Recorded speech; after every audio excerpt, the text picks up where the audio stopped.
Wow. How we doing now? Sorry about that.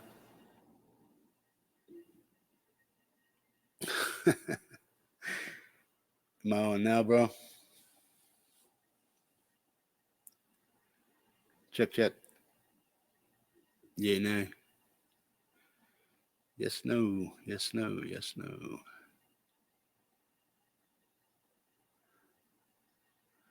How about now, bro?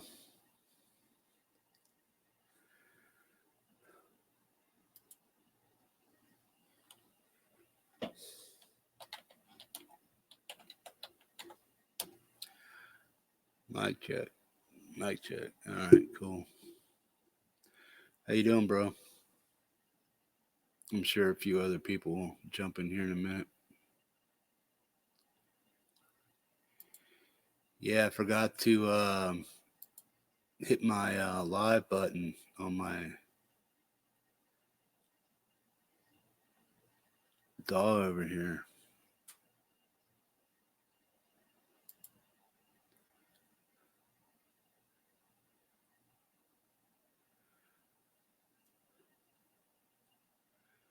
But anyway, let me reintroduce myself. I'm the Metalhead Hippie, and this is Namm 2020. Are you digging it? Wait for some metalheads, freaks, and geeks to roll in here and see what's going on. Bumble Bess in the house.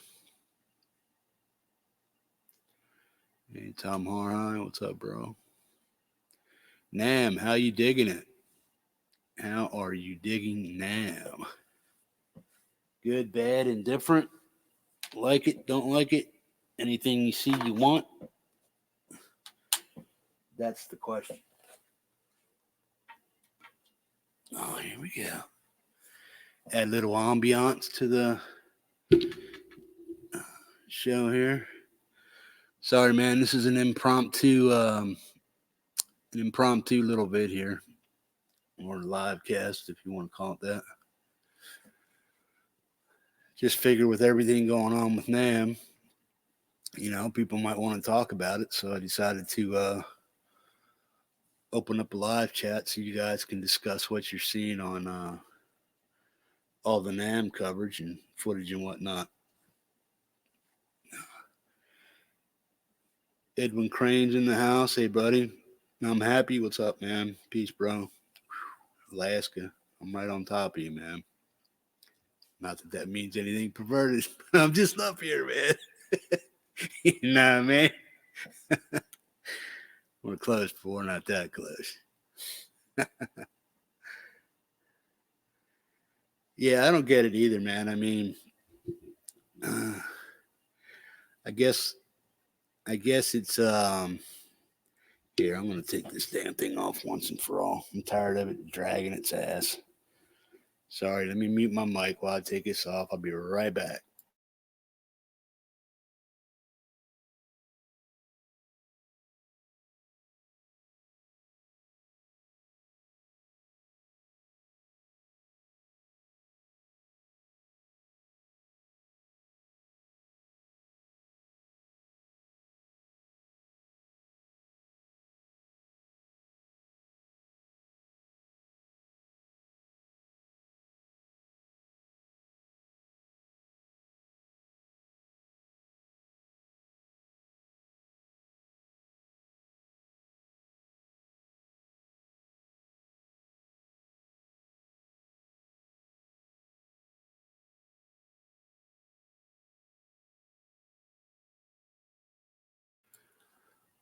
Voila, and he's back. Rick Hefner's in the house. Scar my tires. Oh, what's up, Sean? Namm, is it just hype or what? Is there anything popping out at Namm that grabs your peanuts or what? The only thing I'm really looking at is what's new on the Epiphone line as far as the SGs with the P90 pickups.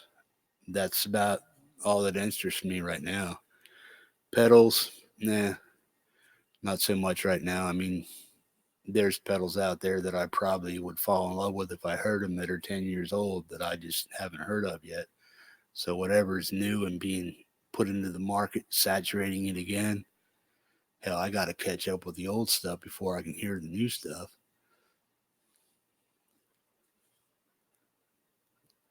Yeah. Everyone, hey, I'm a Schecter fan, and I'm becoming a new Epiphone SG fan, because of my SG 400 Pro I got over there. Sandra, welcome. Welcome, everybody, man. Appreciate you stopping by. We got 7 people in here so far. That's an accurate count. I don't know how long I'm going to run this. I'll run it as long as people have interest in it. Hang around. Just a late night Namm hang. I know people might want to talk about it, might not want to talk about it, figure out what's going on, what isn't going on, what interests them, what doesn't, who's stealing the show, so to speak, with new gear and new guitars, pedals, amps, and whatnot.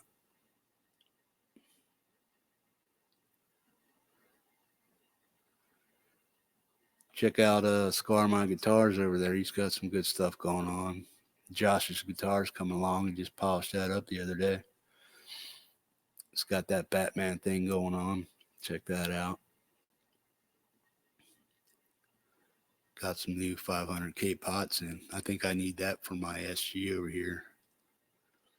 Let me know what the cost of those are, Sean. I might need your suggestions on how to proceed with that.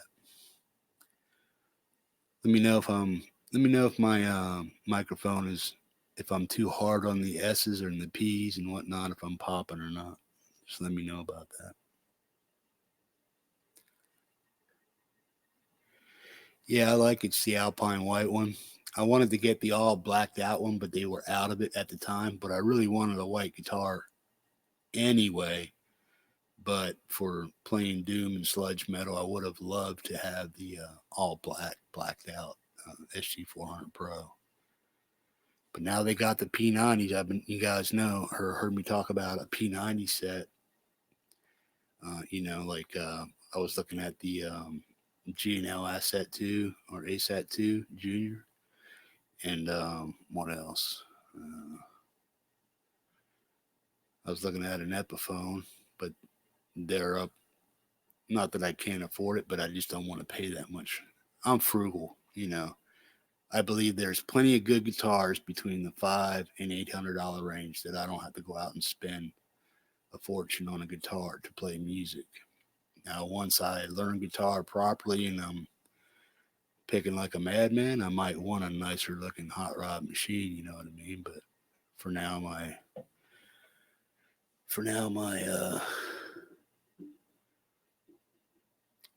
Schecter 006 and my SG over there, they'll do the trick, man.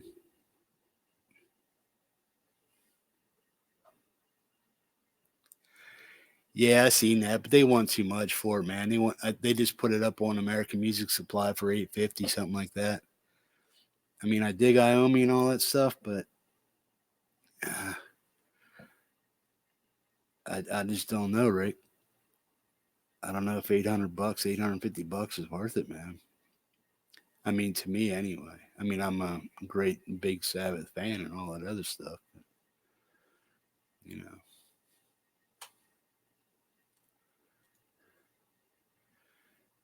Sandra, I wanted to sub to your son's band, but I couldn't figure out if I was subbing to a bar where he plays or if that's where he's at or what his actual band or his actual page site is. So if you want to post a link to what you were talking about, subbing on your son's music channel, go ahead and post a link in the thing here and I'll give it a look. Everybody else can give it a look too. If I'm missing something, just tag me again and I'll get to it.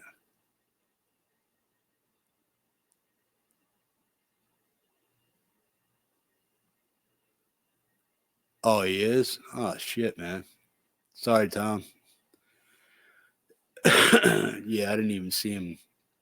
I didn't see him. I didn't know he was live or not.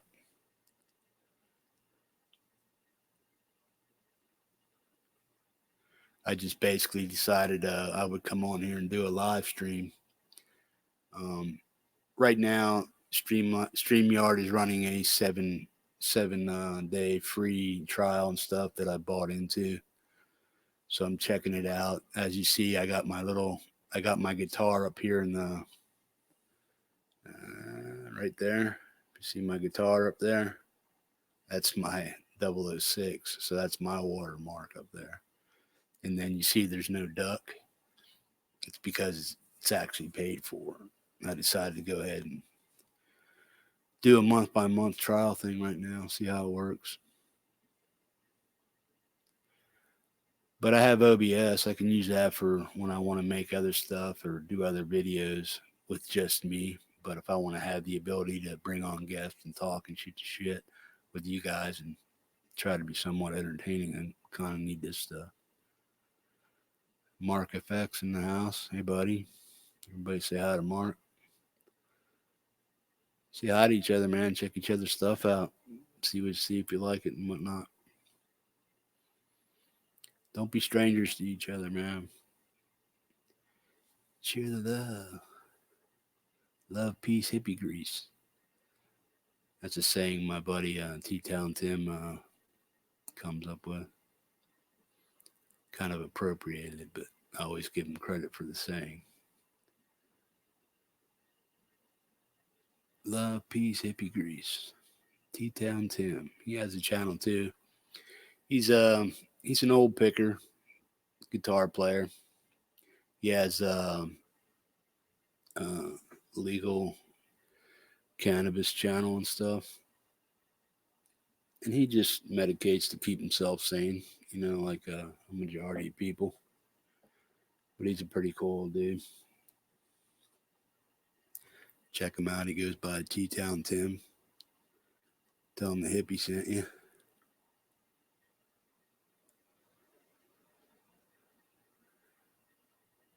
Rick, why didn't you dig your SG, man?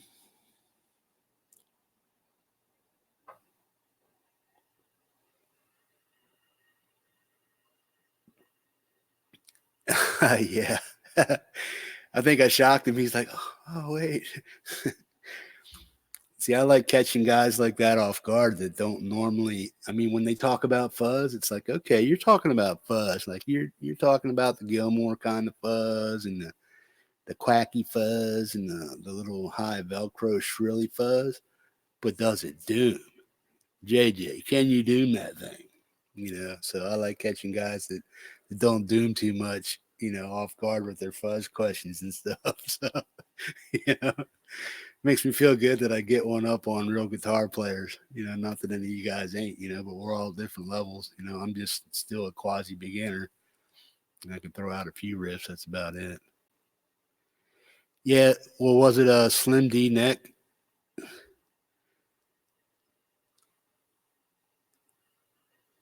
I kind of like the Slim D neck. Why? God, I keep talking about my hands. But my hands are fat little meaty son of a bitches, and they have a hard time getting around the baseball bat size stuff like a Gibson or I had a Telly. What the hell is a guy from the Who? Or not?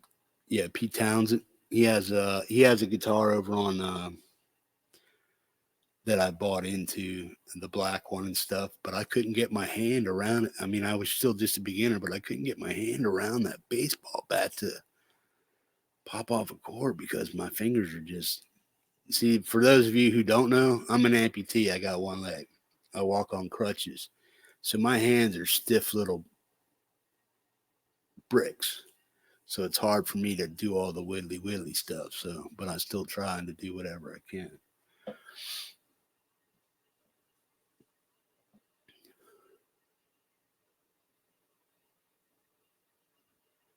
Batwing pickguard. Yeah.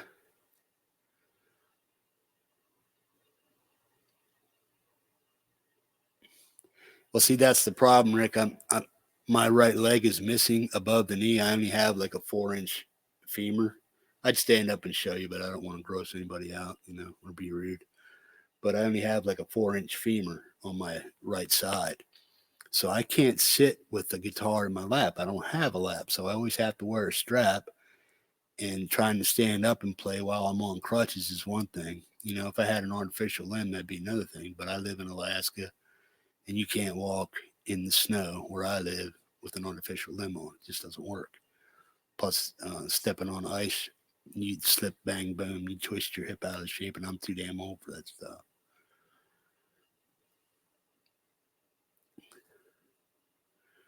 Right now, my favorite fuzz pedal. Now, not that I've tried a ton, but right now, this one right here. Cheapest pedal in the stable. This I'm giving away at a 300 subscriber count because it's the SF300. So when I hit 300 subscribers and I announce that I'm giving away this pedal because of that, whoever's in the live chat, I'm going to do some type of contest and that person will win it. You know, U.S. residents. Okay, sorry about that. But if you're Canadian, you want to play, cool, no problem. But you got to gift the pedal to somebody of your choosing. And that's how that's going to work. Because if I have to ship this to Canada, I'll have to pay more for shipping to Canada than the damn pedal's worth. You know what I'm saying? Now, if somebody like from Canada, okay, put it this way: if somebody from Canada or say Hawaii enters the contest or wins the contest, if they do, if they're from Hawaii or Canada, I might say, okay, instead of the pedal, if you're from Canada, maybe I'll give you something, a T-shirt from your favorite YouTuber, like Phil McKnight or Louis the Tone King, and then you just send me your info, and I'll buy it for you, ship it up your way off of Teespring or something like that. But that SF300 right now is my pretty much favorite fuzz. How's my sound? Is it 5x5 too loud? Am I going 5x5 or what? Okay, I'm going to try to catch up with some of these questions here. I like the Batwing pickguard, Rick, but I don't like how it takes over the. Now, if it's a stain where you can see the wood, I don't like the Batwing. But if it's a solid painted color, I don't mind the Batwing because you know what you're getting. But if you're going to see the grain of the wood, I want the smallest pickguard possible so I can see the actual grain of the wood. But if it's a solid color like my SG over there, you see I got the one Batwing. Oh, that's from Amazon. It was like 26, 27 bucks. If you look at my thumbnail for this video, that's the picture that I was showing.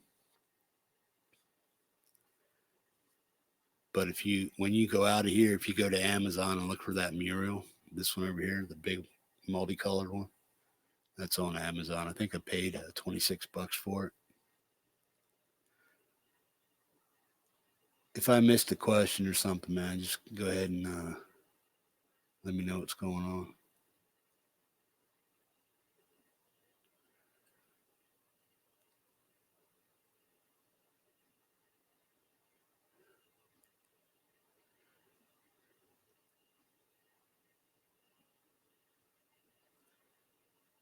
Okay. So that's what's catching my eye at Namm so far is just those SGs, the newer ones.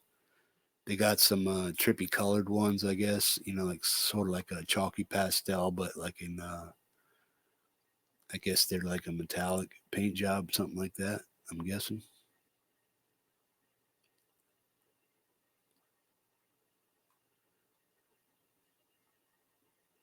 I forget who I've seen demoing them.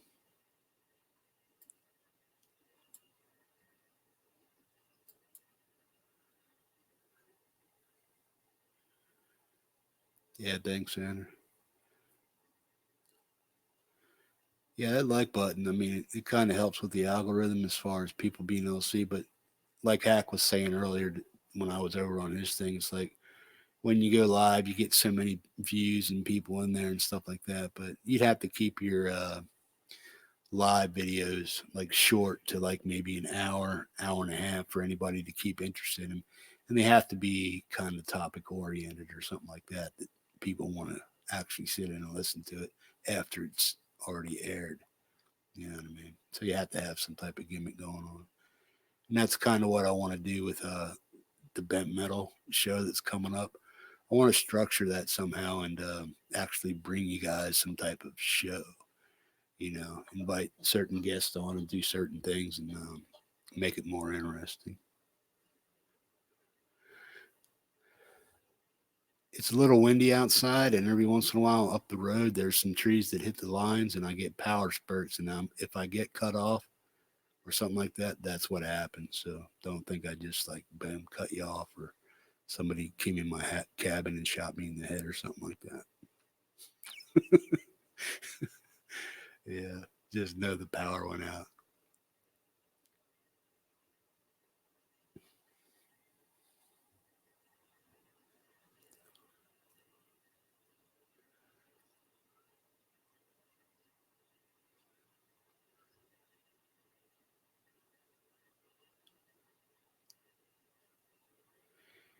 Yeah, my SG does the neck dive thing, so yeah, you gotta hang on to him. Are we still live here?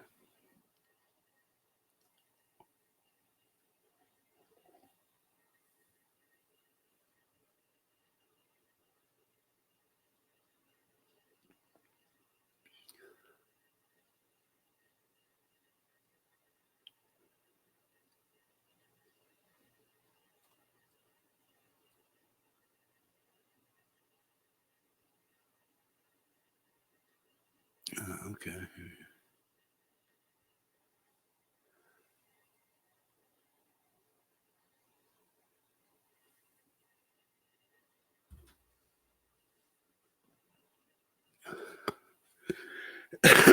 Excuse me.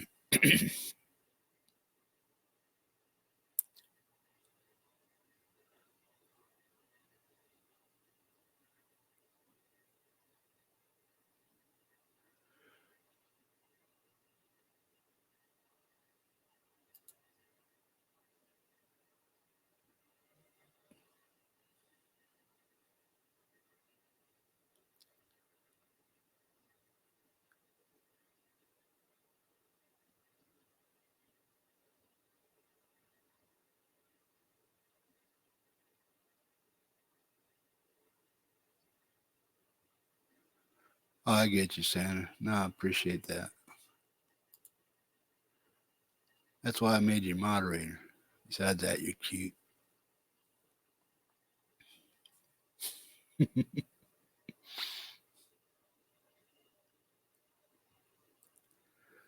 Dwight Bailey's in the house.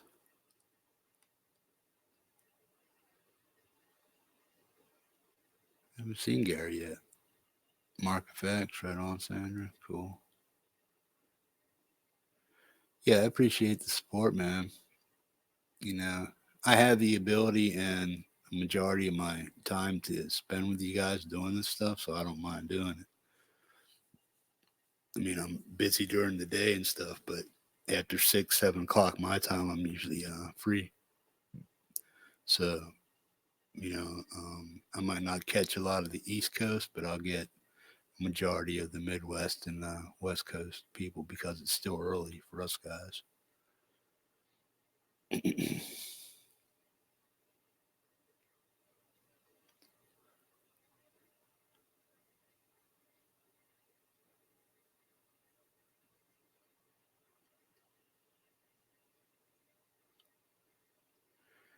Yeah, there's a guy I want you guys to check out. His name is Corey Hunter.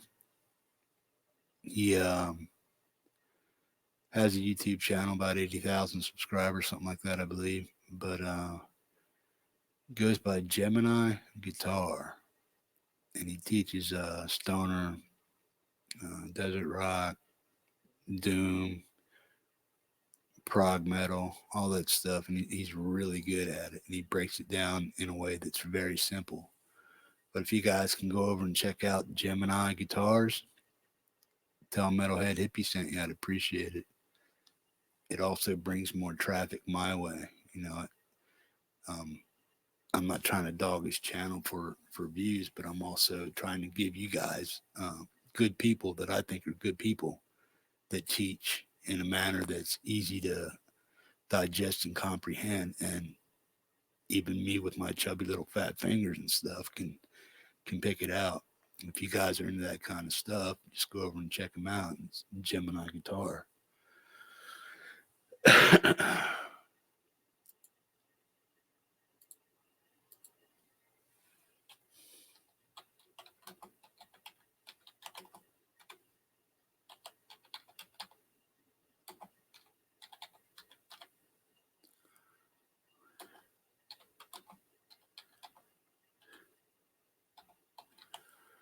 He also he has a website where you can buy some of his packets and stuff like that.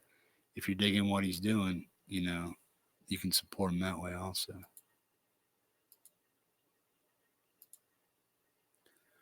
Put his thing there. Corey Hunter Gemini Guitar on YouTube. And besides that, he's a really mellow guy. A lot of patience. Tells it to you the way it is and just gets it done, man.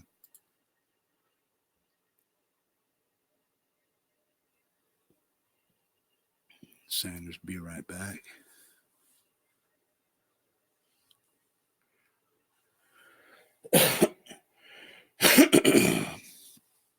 Excuse me.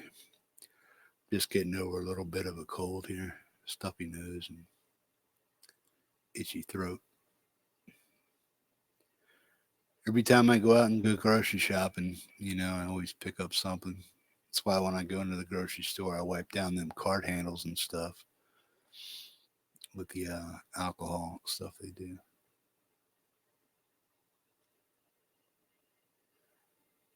There's my boy. And say hi to my boy there, Nathan Annis. It's my oldest son. What's up, buddy? He says he's on break. He's at work right now. He works the night shift.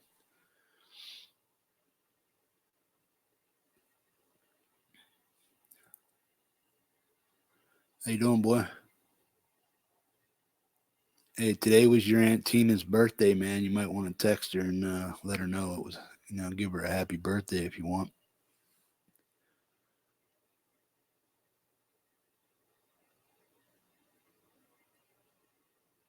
I'm sure she'd appreciate it.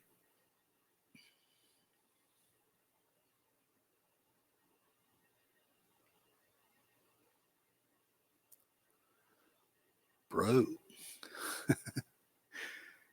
Oh, you couldn't hear me?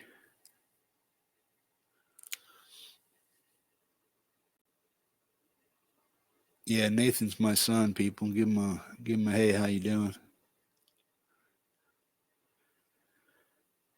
I don't know if he's ever going to make a proper YouTube channel, but if he does, him and I started learning guitar about the same time. I bought him his first guitar and first amp, and he's been trying to pick it up ever since, just like I am. He's doing pretty good. He's more into the whittly picky stuff. I'm more into the rhythm playing and riffing and stuff, but he's doing pretty good.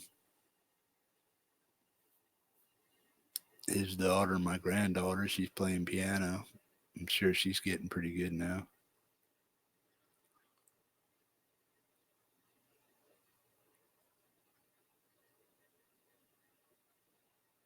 I think his latest guitar was the Baby Taylor. Is that the one you got, Nathan?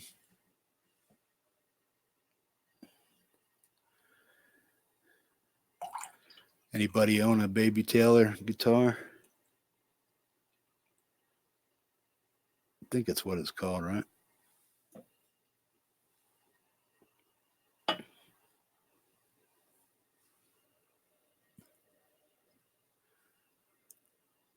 Got 13 people in here, running at a half hour. Don't die on me, people. Keep the chat rolling. Talk amongst yourselves. Let me know if there's something on Namm, or something that you've seen on Namm that piques your interest.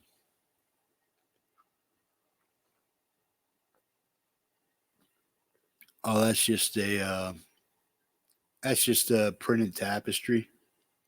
It's like 90 some inches long and 80 some inches, 80 some inches this way and 90 some that way.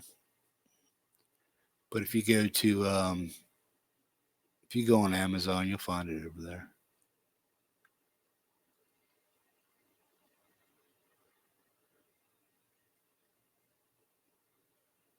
Yeah, it's GS Mini. Yeah, that's right.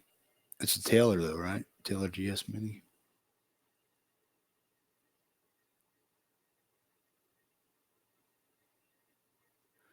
All right, son. Be safe, man. Have a good night at work, man. I'll talk to you later.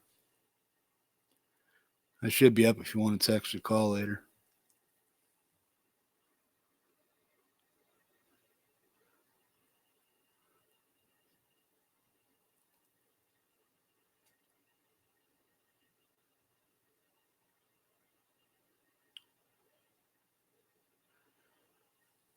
Later, boy.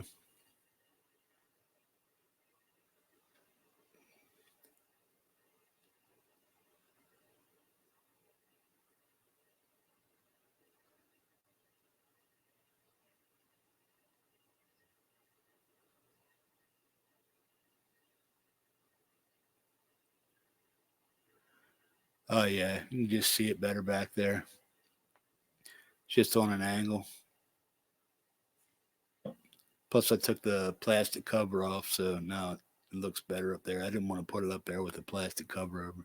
I've been using that's been sitting there for about 2 months now. I haven't really broken it out lately, the Black Star, because I got the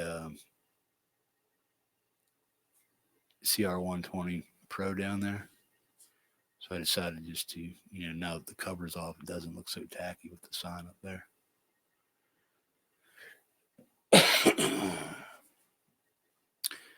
Yeah, it's all a work in progress, Dwight. Just trying to figure it all out. Again, you see right here.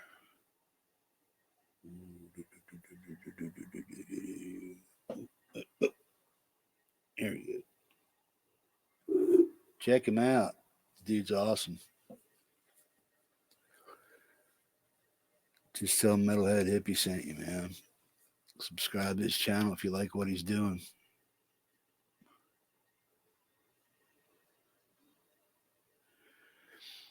It's pretty good for rock. Metal, not so much. The high gain is a little too shrilly when you tune it up, but the Schecter pumps it up too much. With passive pickups, it's all right. Like when I play my PRS right there with it, it sounds pretty good on high gain. But when I add my active pickups to it, it just whew, rips right out. Double R guitar in the house. Hey, man. It's the first time I've seen you. I don't know if you popped in here before. Welcome, man. Got 16 people watching right now. Say hi to each other and welcome each other to the chat. And we're talking about what's piquing your interest at Namm. What do you like? What do you like? What do you like? What do you like? What do you don't like? Think it's all just a bunch of hoopla and stuffed shirts or what?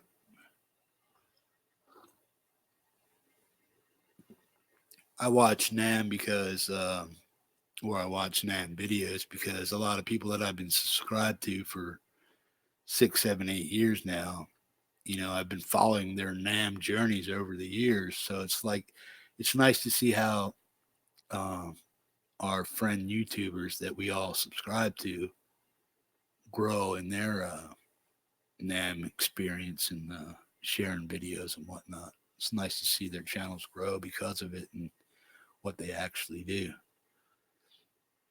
Now I'm starting to talk like Phil DeFranco. Yeah, that's an Italian thing, right? Talking with your hands.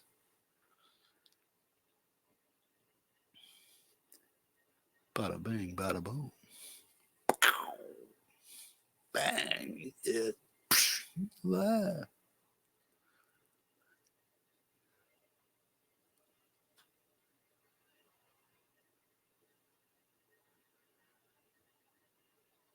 Black Star technology has come a little bit further since I bought that. That amp itself is, I think it's been on the market for 5 years now, this amp right here. So nothing I own as far as music equipment is really older than 5 years old. Everything I got is pretty much new to the market. My Schecter is a 2013, so that's what, 7 years old. I bought it 2015, 16 maybe. So it was sitting on the shelf for 2 years because that came out in 2013. PRS, that's my newest guitar. That's the 277 baritone. I play that, but the selector switch is a little staticky on the neck pickup. I think it's either got a cold solder on it, and I need to get back in there and check the guts out. And then my PRS 245 SE, it's a platinum one. I play that pretty much, but that's a pretty decent little guitar right there. Doesn't have push pull or anything like that. It's just volume, volume, tone, tone. I wish it had push pull pots, and I might stick them in. Jerry, Gary, what's up, man? I didn't mean to step on your toes, bro. I didn't know you guys were on. I just jumped out of the shower and boom, put my shirt on, my beanie, my cans, and like, hey, let's go talk about Namm, see what's going on.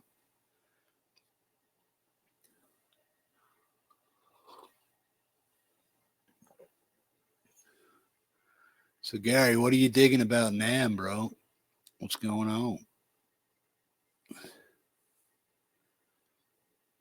Anything?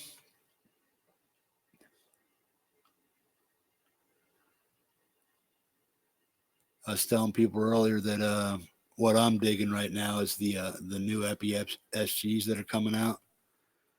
We got a couple in P90s. So far, I've seen two. I've seen that Pelham faded Pelham blue one for Mannertons. They were showing them off with Danish Pete.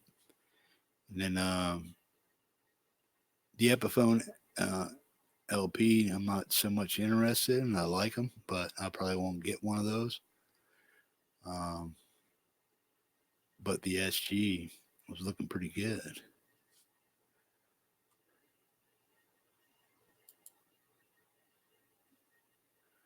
Oh, sorry, bro. You should text me. If you would have done that, I would have caught it right away, man. I didn't even that. I only use that when I go live, my email. So it's like I check it every day, at least once a day, my Metalhead email. But I don't check it on a regular basis because it's not my regular email. I just use it for that's my YouTube email.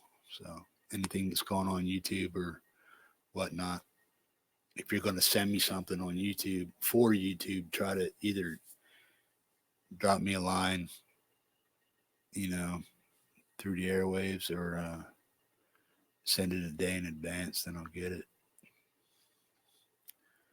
Crowbar's in the house. What's up, dude? Who else we got? Broken String 21's in the house. Welcome. Thrash Metal. Holy shit. Guys, you're just piling in here. Oh, you guys came over from Gary's show, huh? That's cool, man. Awesome.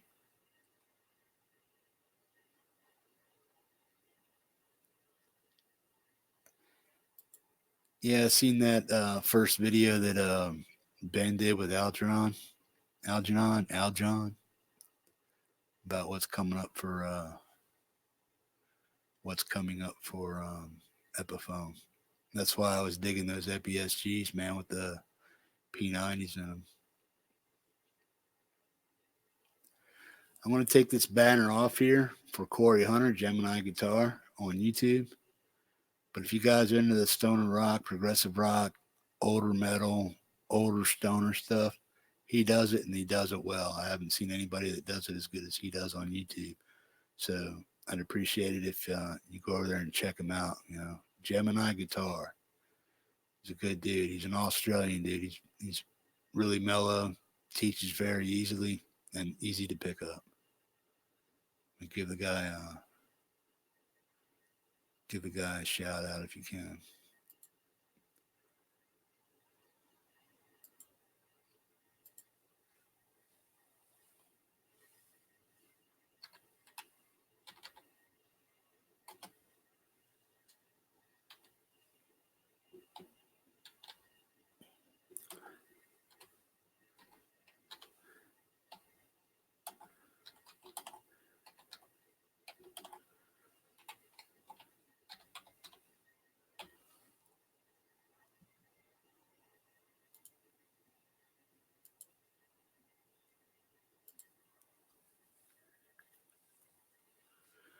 I think I spelled that right.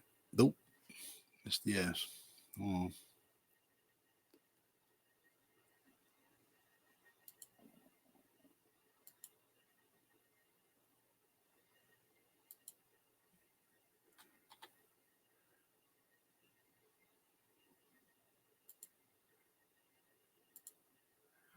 There we go. Ooh. Get that window.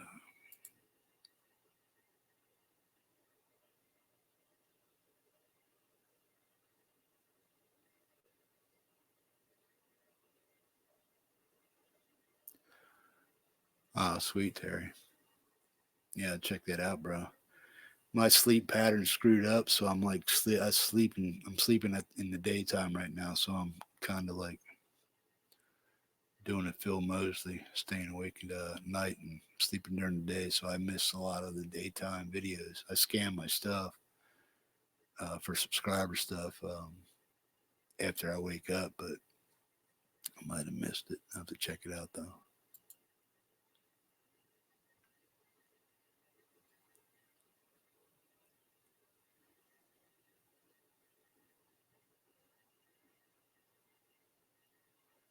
Oh yeah, yeah, I seen that. That's what I was talking about. You know, that's what's piquing my interest, especially the ones with the P90s in it.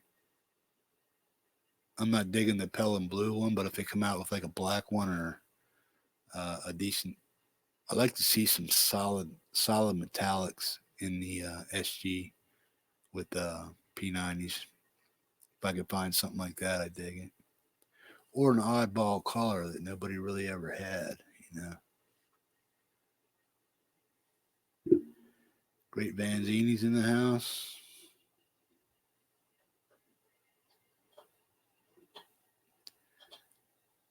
Yeah, I've been watching a lot of his stuff too, man. Didn't he do something with Lewis a little while ago? He's talking about the Epiphone line coming up.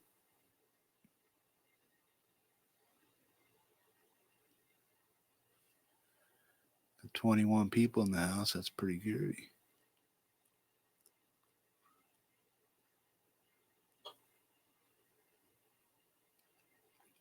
Yeah, they matched. Don't they have like a matching? I forget what they're calling it. It's a matching set of LPs with a matching set of SGs. There's like 6 or 7 of each LP, all the same color.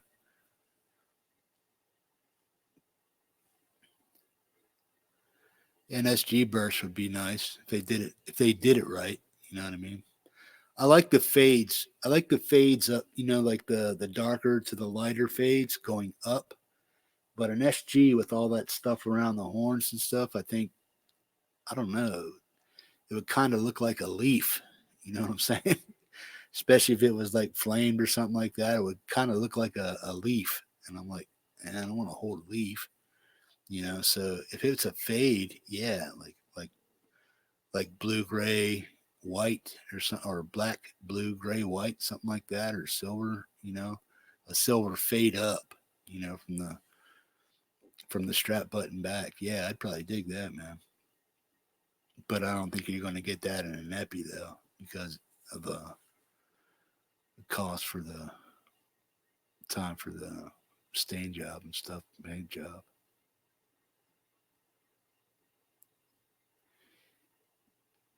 I like the gold sparkle, but not the Bigsby.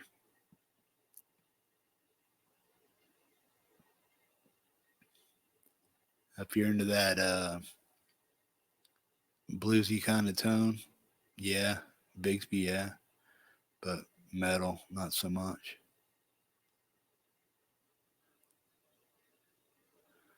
Awesome, Gary. Yeah, bro. I'll probably catch you on the weekend or something. Shoot me a message or something. Thanks for stopping in, man.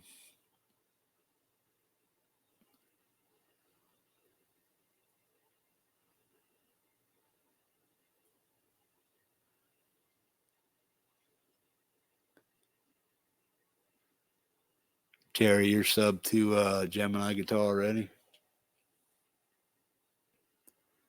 Yeah, Corey's cool, man. I like the guy.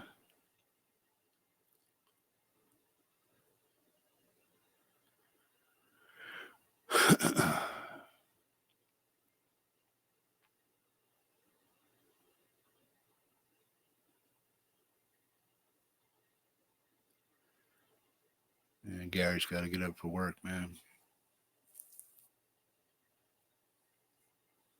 Them auto parts don't sell themselves, you know what I mean?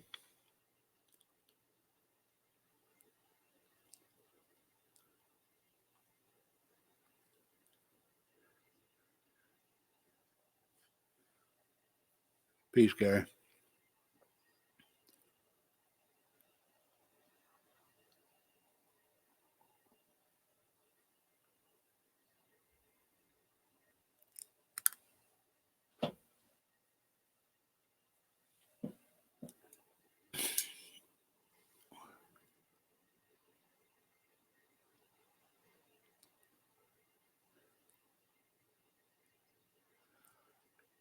Anybody see any new pedals or new multi effects units they have to have? I know Line 6 said they came out with a new one.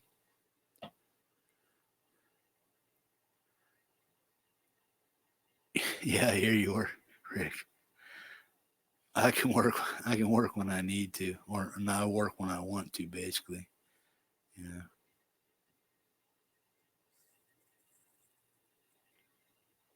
I'm just at that stage in my life where that's not really a necessity, a luxury, I guess.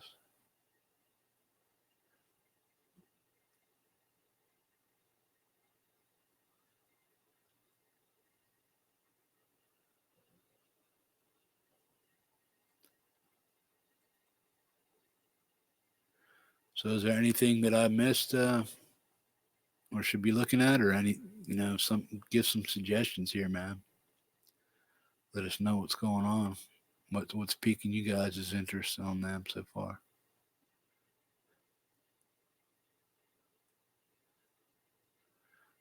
Cool. Krell's trying to sell some of his stuff, get rid of it. I hear you, man.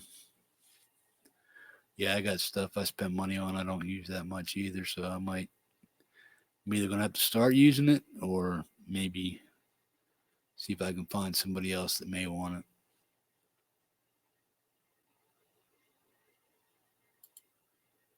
What do you say?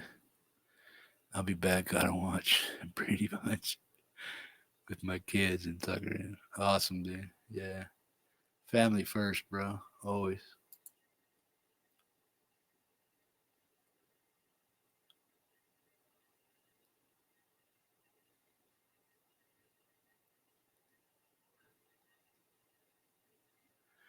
Yeah, I'm in the same position, Rick. I can take on work from the state if I want, because I'm a DNA counselor. So I can take on work when I want to, or if they get overloaded and stuff.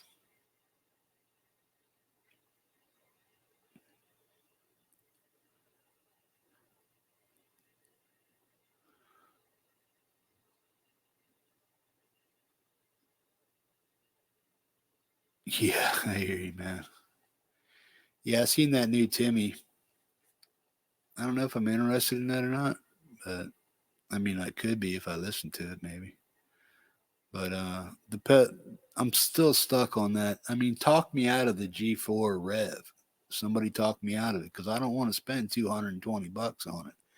Now, I don't mind doing that, but so far I haven't really heard anything. And the only thing that's even comparable to it is its little brother, the G3, which will give you more of the mid-range tones and whatnot, and probably give you a wider variety of tones than the G4 that's meant mostly for metal, but I want a high gain pedal.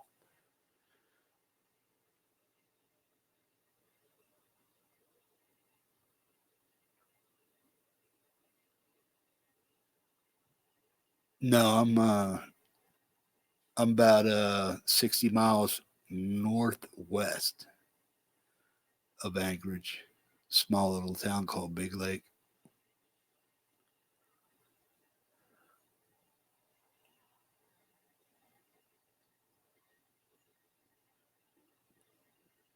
Thanks, Sandra.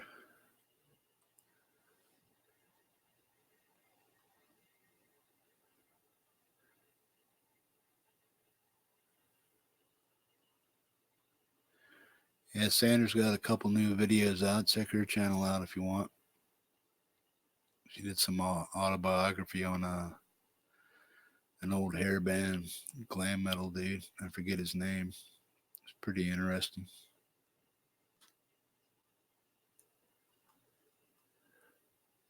Then her son, he's a musician, plays drums, I believe. Check him out. Plus, he just had a birthday, so you can wish your son a happy birthday if you want.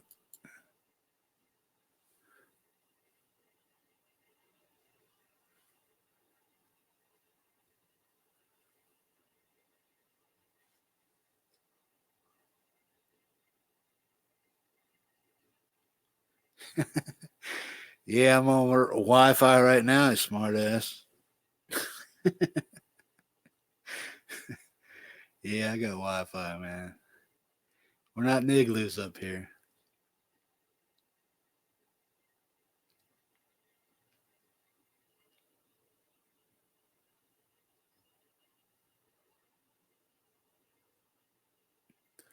I hear you, man. Rick, I got the G5N.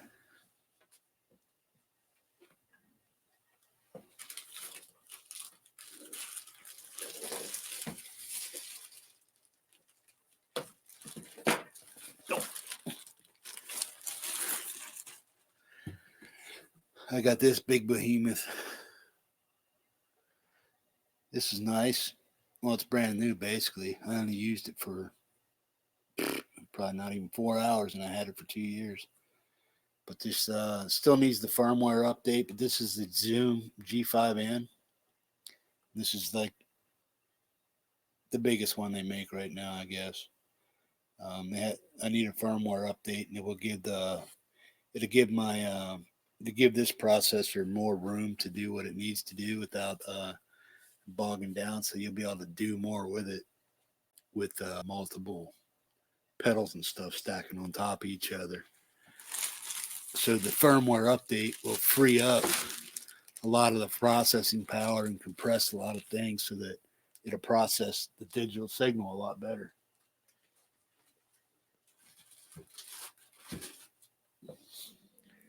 And then I got a shit ton of pedals over here, fuzz, and I got my carbon copy delay, and I got Ocean's 11 reverb. I have the M5 modeler too.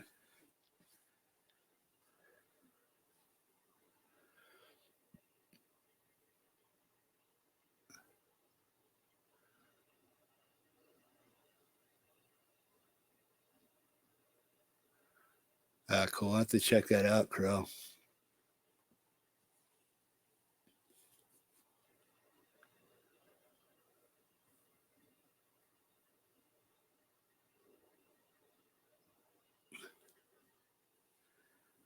Cool.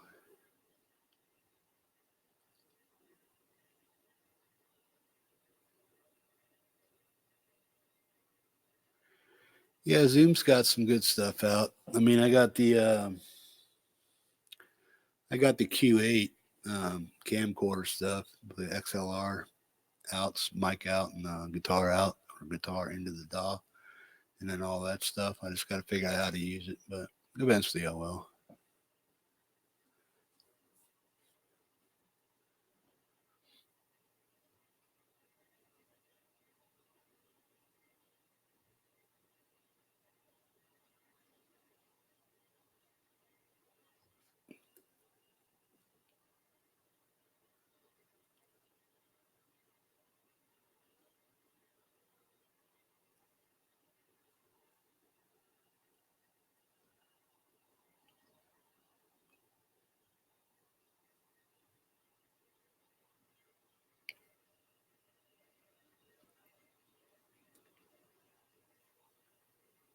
Yeah. Yeah, that's why I kind of you got to watch what you're buying, man. I mean, the G5 band, I bought that when it first came out. Normally, I like to wait 4, 5, 6 months for a lot of reviews to happen on them to see if they're breaking down or, you get a few people that do really great reviews on them because, they're phenomenal players. They can make almost anything sound good, but then when you get it home and, you're just like a bedroom player, you're trying to figure out all this. What the hell does this do, that do? And dial in the right stuff. And then, something breaks on it or whatever, and you just spent $5 on it or $300 on it, and it's like, what the hell, man? It's good to be hard on your stuff, I guess, while it's still under warranty, so you can get your money back if you have to, or get a replacement.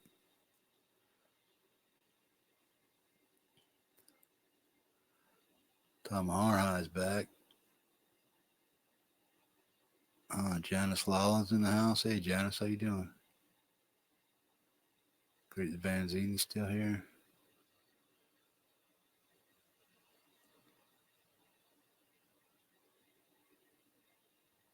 Cool, yeah. A little G3's all right.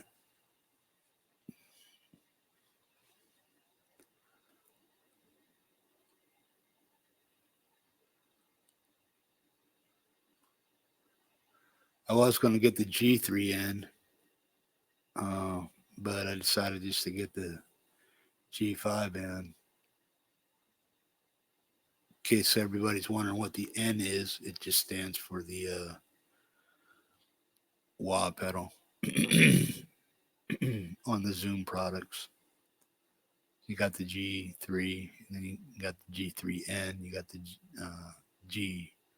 G5N. They don't make a G5 without the wah, so not to my knowledge, they don't.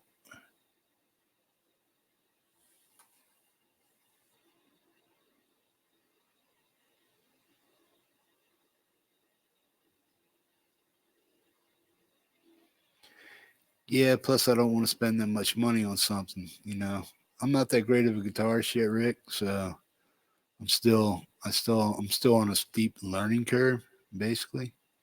But eventually I'll pick up and stuff. But yeah, I'm not gonna spend all that kind of money on gear I can't use properly or get more enjoyment out of it.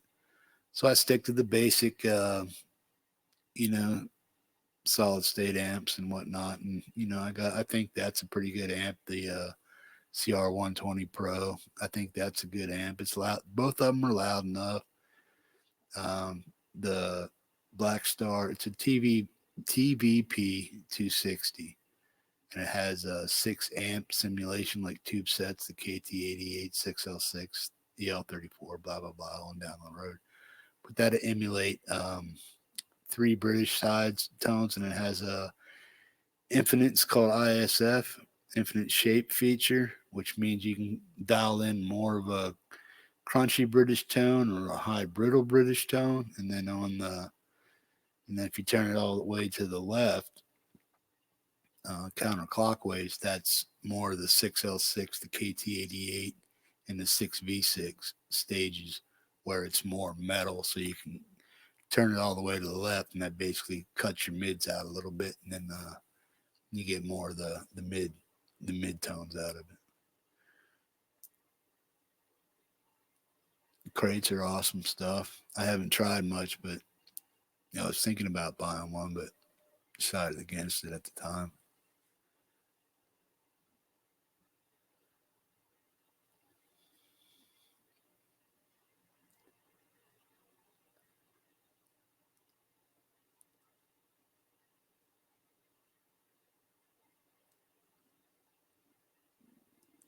Yeah. Yeah. Yeah, if you know what you're doing, man, you can make anything sound good. I mean, it's going to give you whatever it's going to give you, but it's up to you to make what it gives you sound good, I guess, if you put it that way. I don't think I can make a shitty guitar sound better. I'd just probably make it sound shittier. Embarrass myself. But there are people that can dial in, stuff like that, and I'm just not one of them yet.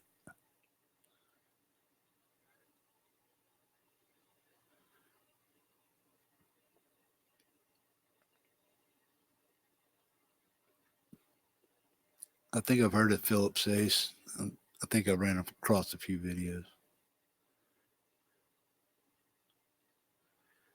Crowbar says a Crate Palomino is a good amp. What was it? Is that a tube or solid state? 15, 20, 40 watt?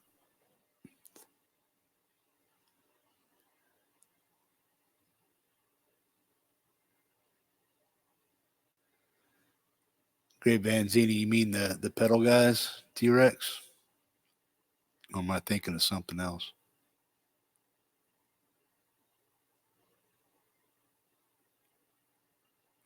Mickey Settlemeyer's in the house. Hey, buddy. What that?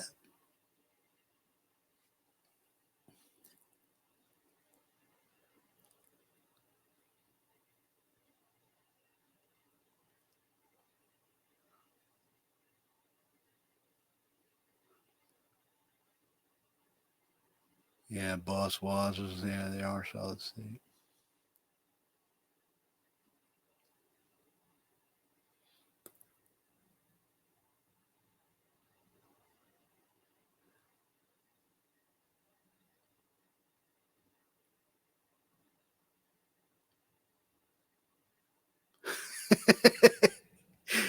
Yeah, Rick, I hear you, bro. I hear you there, man. Yeah, I have a few guys like sometimes like when I'm selling a guitar or something, I've sold a few of my guitars out of here, that I had. Sold a Viper 400 to a buddy of mine, had 81, 85 EMGs in it, actives. He had it back in school, in his school days. And then he bought it. And I said, go ahead and riff on it, man. Check it out. Had it all tuned up stuff. And I said, damn, my shit never sounded that good. That would still suck. At least I know at least I know those tones are in my amps. I just got to get them to come off of my fingers now. You know what I mean? Yeah, I get you there, bro.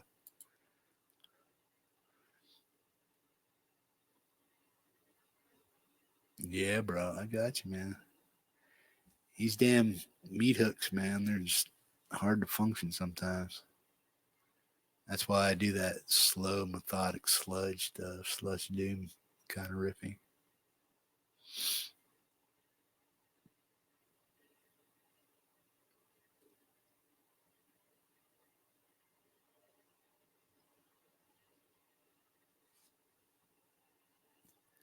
Double R, what are they running?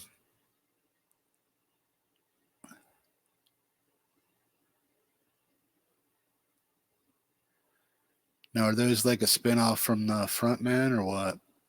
212 or something like that? Or just a whole different category? I've had a few Fender 212 Frontman combos come up on Craigslist up here. I was going to buy one, but they just wanted too much. I wouldn't pay more than 150 for one. I don't care how new or old it was or how used it was. I'd probably only give up 150 bucks for it. Less if I can get away with it. When I'm going to buy used gear, if I can't get it for a phenomenal price, I mean, if you're going to sell it to me for $100 under new, If it's a guitar or something like that, screw it, I'll just go buy the damn new guitar. You know what I mean? Yeah. If you're trying to sell me a standard Gibson Les Paul that goes for $2,500, uh, just to say that price, and you're wanting to sell it to me, and it's 4 years old, 5 years old, you got your DNA all over it and stuff, and you're trying to sell it to me for 200 less than what you paid for it, I'll just buy it new. Now, if you get down into the 1900 range, and I'm really, gassing for a LP standard, something like that, yeah, I might come off $1,900, $1,800, but I don't think I'm gonna. I don't care if it is an LP, if it's in phenomenal shape or whatnot. If I can't get a super screaming deal on it, I will not spend that kind of change on any guitar. You know, especially if it's a guitar that originally cost $2,000 or more when you purchased it. Yeah, see. Yeah, I just threw that 25 out there for a fictitious number. I mean, I don't know what LP standards are going for. I seen them go for 25, brand new, and up, depending on what was done to them. But yeah, for a $2,500 guitar off Craigslist, if I didn't have it checked out by a guitar shop or a luthier, I wouldn't. I would not spend. I don't care what guitar it is. I wouldn't spend less than. I wouldn't give you less than 200 what you paid for it. I mean, yeah, you're going to take a hit, but it ain't going to be for me. I'm not going to give you that kind of money.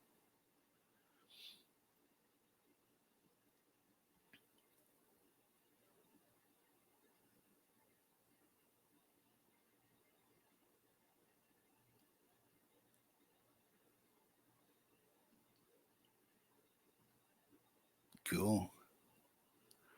Yeah, thanks for the support, guys. Appreciate it. Don't forget to check out Bent Metal Broadcast this Saturday, 5:30 my time, 9:30 Eastern. I want to try to make that channel more structured as far as topics and stuff, but it's only the second one, so I got some ideas rolling around in my head what I want to do. I just got to see if I can get uh, the type of participation I need to make it work right. And then you guys showing up, makes it all the better because it just makes me want to do something with it.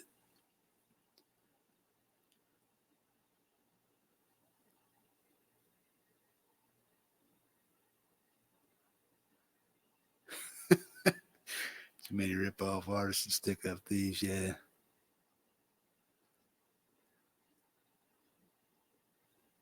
If you come in my house, in any kind of a threatening manner, you may not go out in an ambulatory manner, if you know what I'm saying. Ooh, Craigslist, goodbye. Homie, don't play that. If you know what I mean. Chicken brown cow, you ain't walking now. Trying to walk out of here with my rig, you stick up kid. What are you doing, man? Especially being a one-legged guy. Here, man, check out my guitar. It's worth $800. Yeah, tries to push me down and run out of my house with my guitar. That ain't happening. You better hope I don't get to it before you get out the door. Know what I mean? Boom.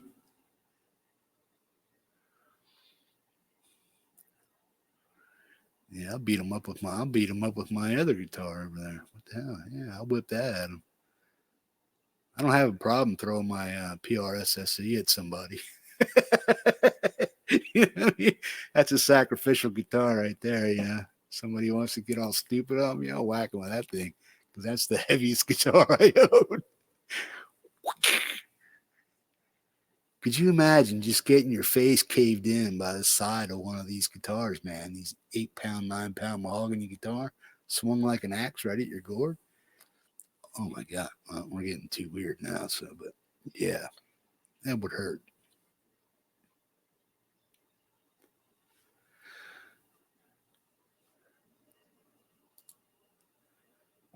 Not a Namm question. What's the very first metal band you ever heard and thought, yeah, that's for me? I would probably have to say Deep Purple Smoke on the Water is my first recollection of metal or something like that. But I was listening to Zeppelin when they first came out in the early 70s, and same with Sabbath and stuff. But I just heard it in passing through my older sisters and brother. But once I got to the teenage status, I was getting all their trickle down metal. So that's pretty much what I remember. First album I ever bought was I think Jeff Beck Blow by Blow, and then right after that I bought Jeff Beck Jan Hammer Live. I bought that one. That's the one that has Freeway Jam on it. I think it has Constipated Duck on it too. I think something like that. I forget the name of the song, but I think it was Constipated Duck. And then Freeway Jam with Jan Hammer. Jan Hammer, but the Jan Hammer.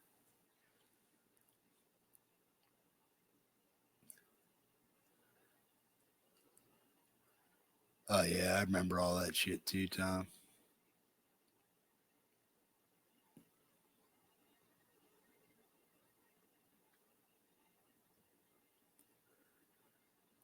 I'm old enough to have grown up when metal was great. And then in the early 80s we started getting these hair band, bands and stuff.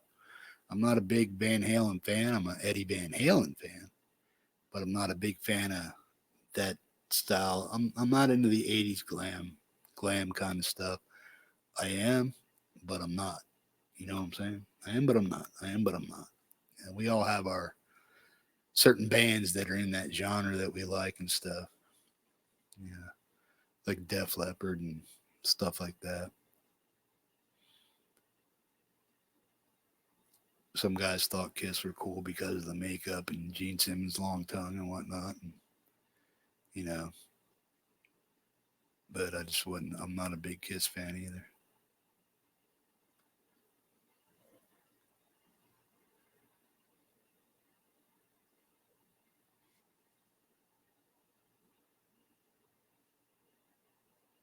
Jeff Beck, yeah, great Vanzini.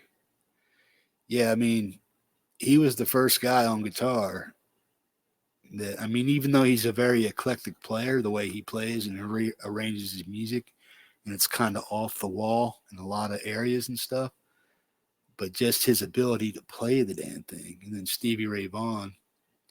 When I sit down and listen to Stevie Ray Vaughan, I listen purposely for mistakes in his playing, and I never hear it.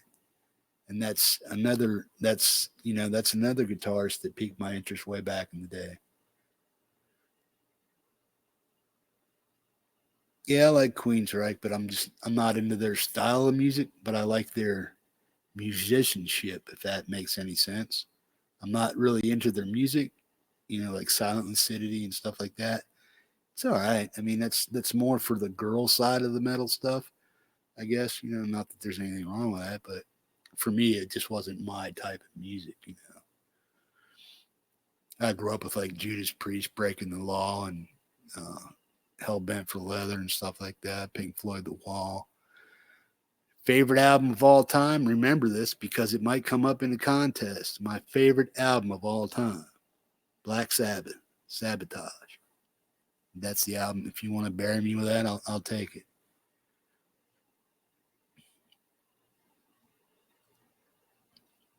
Can I get a hell yeah or what?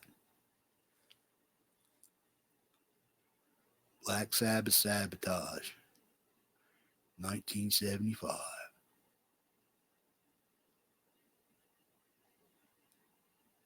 I was only 11 years old, man, when that came out. But that's what I grew up on. That was one of my first metal albums I ever heard.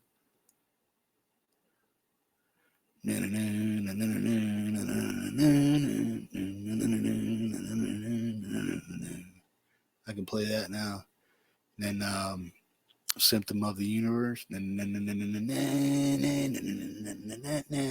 I dug that shit, man. I was all in it.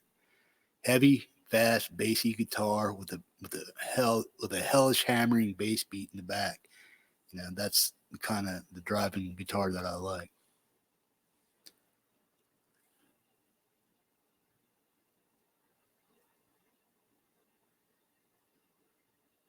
I don't know. We'll have to agree to disagree there, Rick. I don't know. I'm just not into that melodic, kind of stuff. But I've listened to a lot of Queensryche, but it's just it's a band that, put it this way, I wouldn't. There's a lot of bands that I wouldn't even spend money on. I never spent money on a Rolling Stones record, uh, but I bought Foreigner. I don't know why.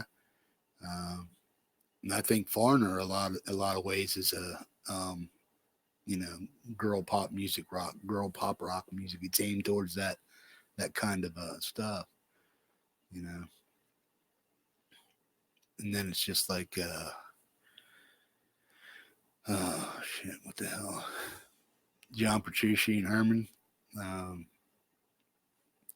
dig those guys as guitarists, but I just don't dig the music.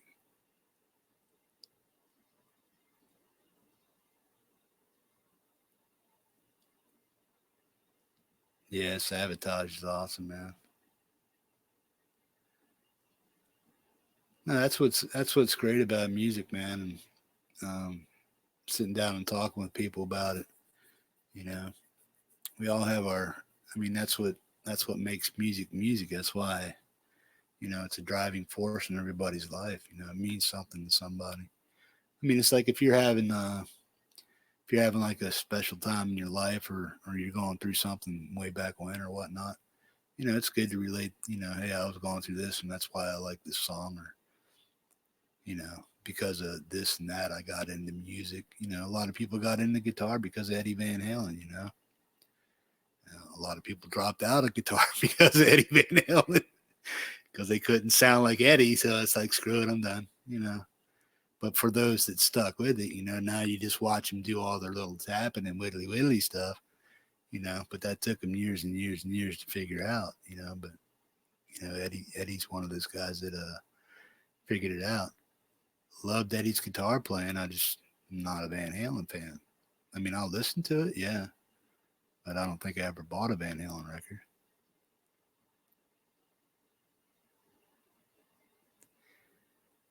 Yeah, I agree with you. Yeah, pretty much anything after British Steel, I gave up on. There's a few albums after that, or a few good songs after that. But after British Steel, I pretty much gave up on them.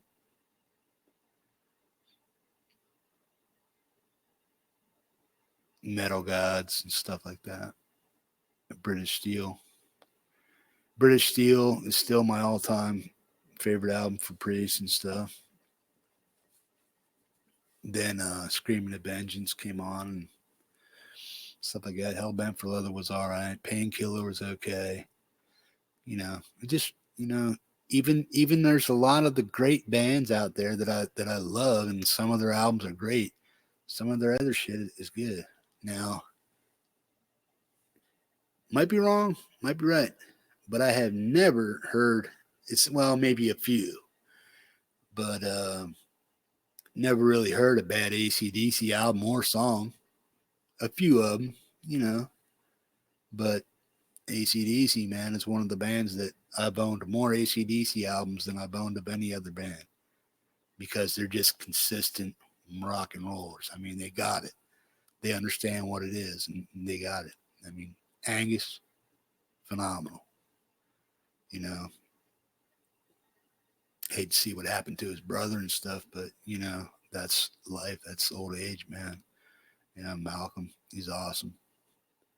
But those two, it's just like Eddie and his brother. I mean, they're good together. I mean, without each other, him and Alex, there's something missing, man. And the same thing with AC/DC. When Malcolm's not there, it's just different because those two never had to look at each other to know what each other was going to do. And that's what made AC/DC great, man. That they can turn their backs on each other and just listen to each other and get it. They just got it.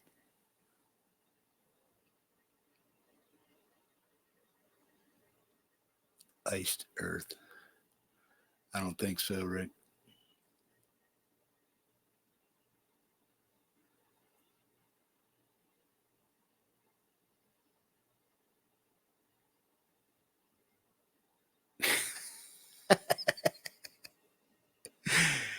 Yeah. I don't know. 55 ain't old, really, but it's on the upside of the downside. You know what I mean? Yeah. Son bitch.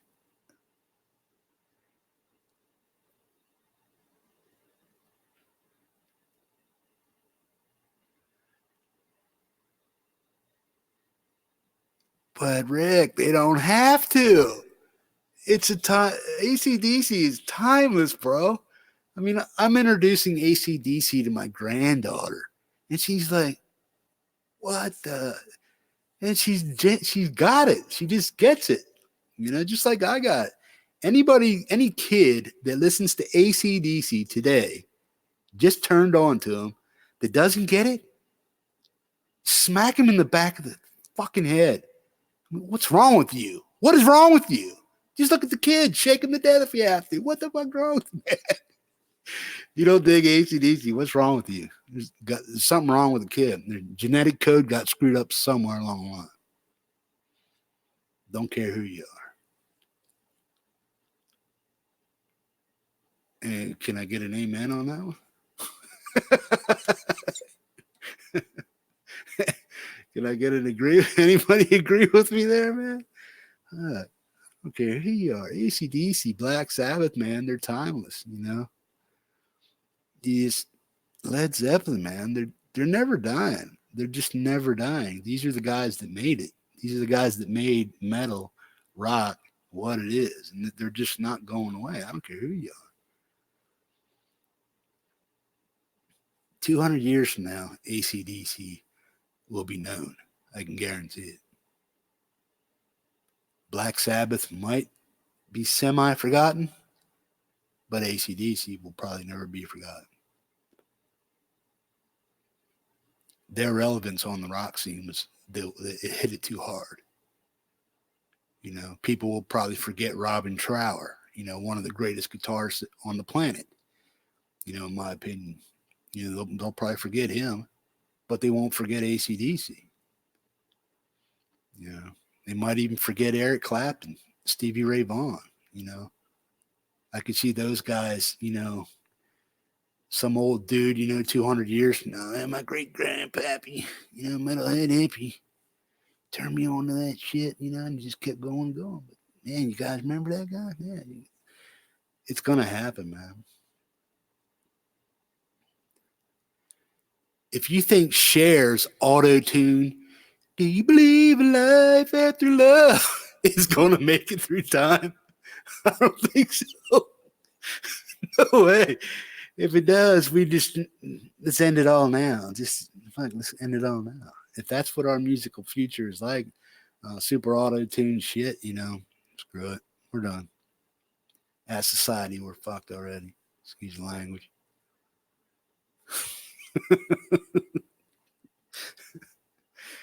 Oh man.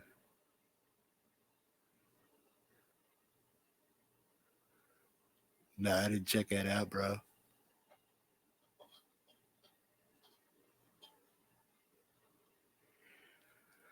I know one's older than that, but then again, it really depends. It's music for the era. Music for an era is one thing, but then you got to, you know, you got Mozart and what the fuck else? You caught me in a brain dead moment there, but I can think of these things. But that's what I mean. I'll be see. You just proved my point.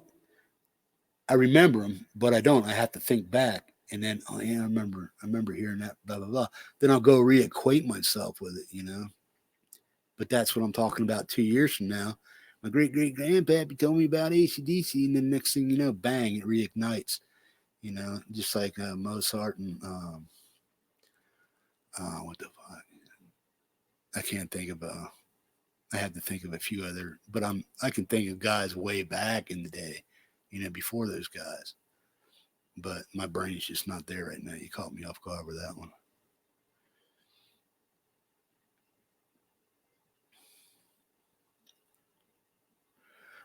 Well, that's true, but classical will always be classical. Metal will always be metal. Rock and roll will always be rock and roll. Blues will always be blues. That will never change. That's just what it is. How people interpret it, that will change, but not the exact genre.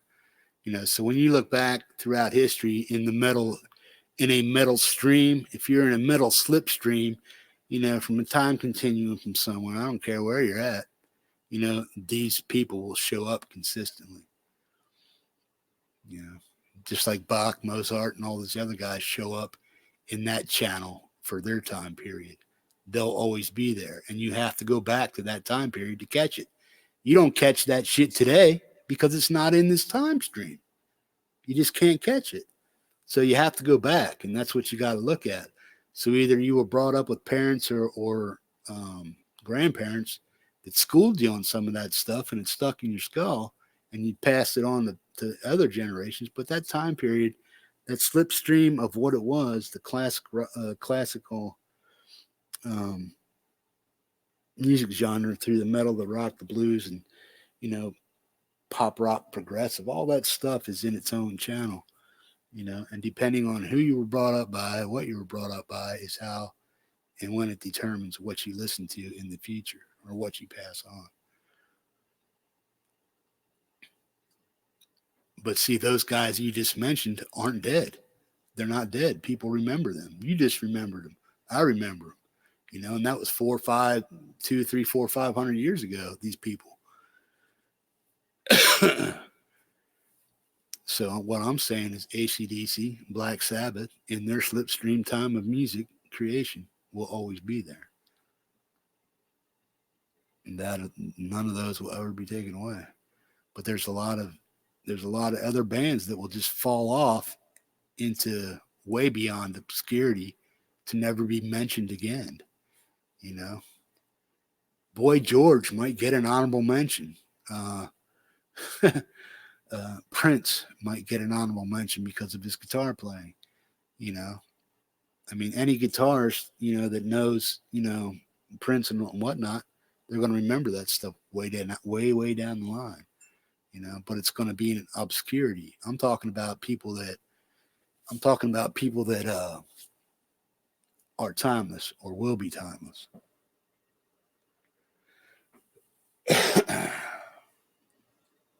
But that's my rant. I'm sticking to it too. Don't care what you say, Tom. You know what I mean? That's my story. I'm sticking to it.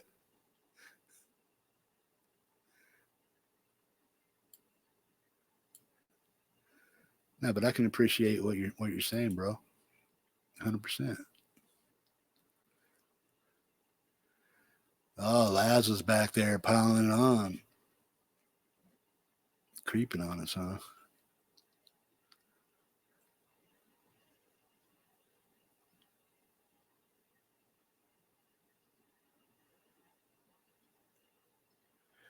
Oh, later, Crow. Sorry if I missed you, man. Thanks for stopping by, man. Appreciate it.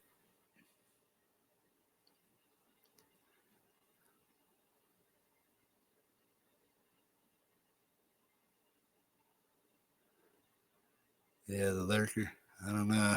There's too many things that rhyme with lurker that could be misconstrued as weird, bro.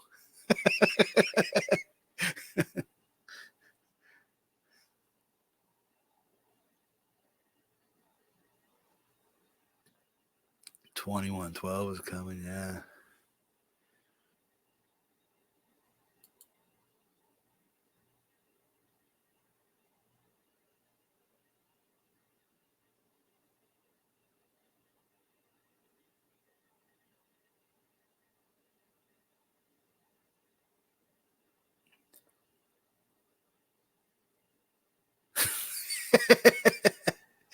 Tom, you're thinking too much, bro. Yeah, I get you, man. But, it's all gonna 1,000 years from now, AC/DC might have never existed. You know what I mean? If a tree fell in the woods, nobody's around to hear it, and did it make a sound? I don't know, but AC/DC was here and they're gone. That tree was there, it fell.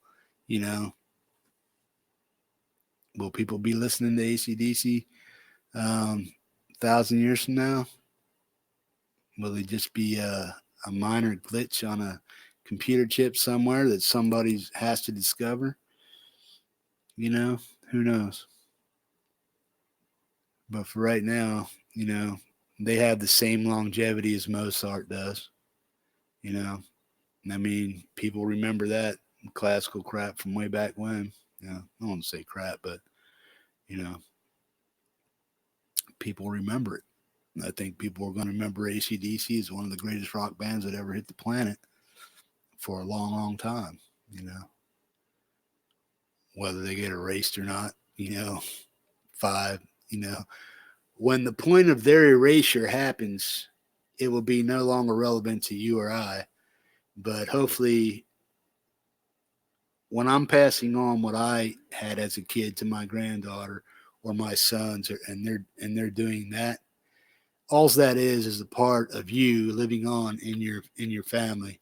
You know, so hey, my great granddaddy, metalhead hippie man, had a YouTube channel, talked about music, blah blah blah blah blah, and they might have some little stupid microchip that they can plug into some type of little computer and go way back 500 years. You know, nah, yeah, that's my super great granddad. You know, check them out. You know, this channel has no relevancy if you really want to be.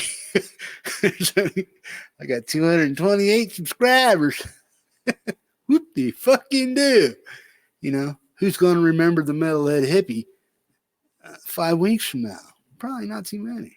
Yeah, you guys, thanks for showing up. That's the whole fucking point. Don't ever think shit too much, man, because it's just, you can take it anywhere.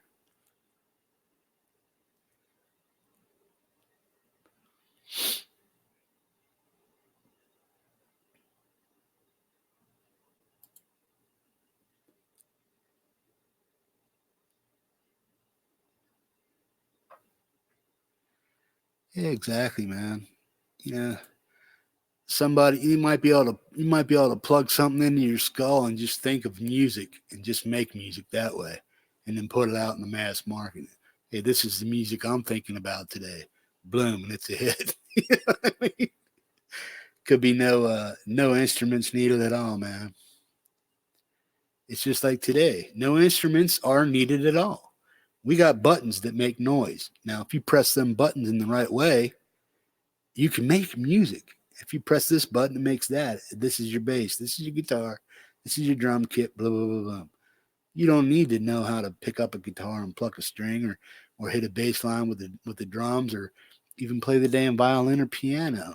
One button on a keyboard, a MIDI controller, you can make a hit. If you can sing, all the better. You do not need a guitar. You don't need drums. You don't need a piano. You need this little box with like 8 or 9 buttons on it. Boom, you got a hit.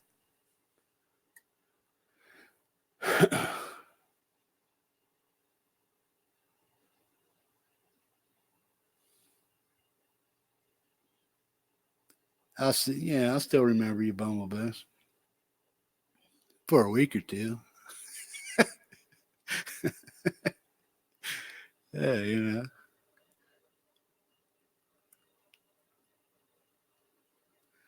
That's what I'm saying, Rick. We can already do that shit, man. Just bloop, bloop, bloop, done.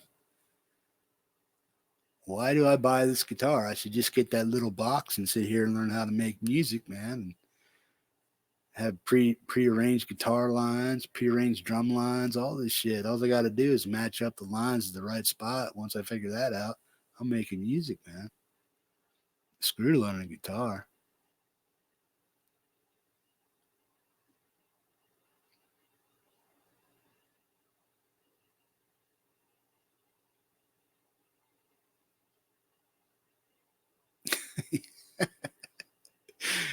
I got you, lad. Yeah, what the hell? I ain't even here, man. This ain't happening. This is Matrix, dude. Watch out. Bang. Boom, dead. Back to life. Cut the cord, man. He's a runner.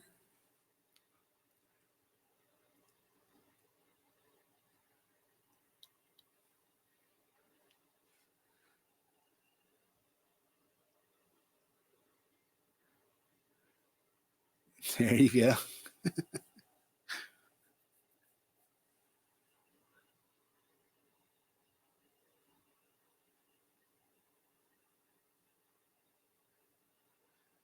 Oh, exactly, Sandra.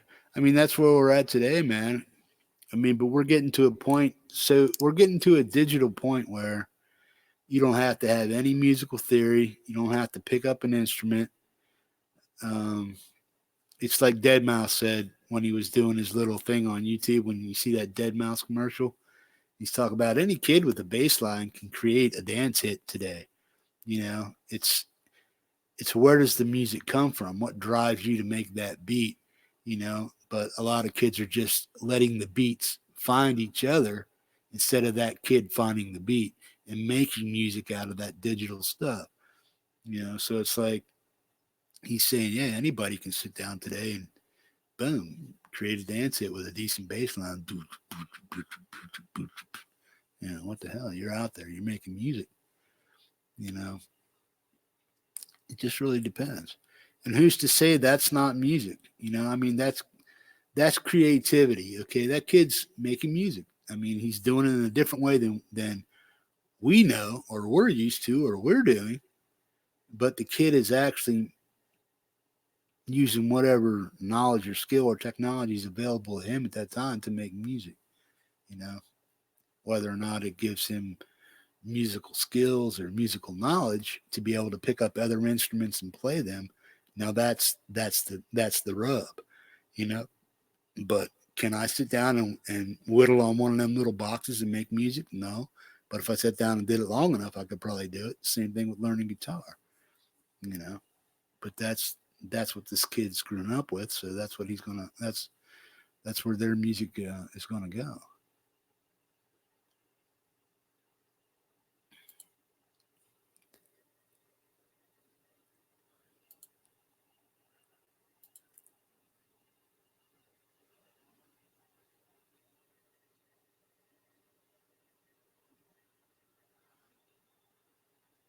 I hear you, lad.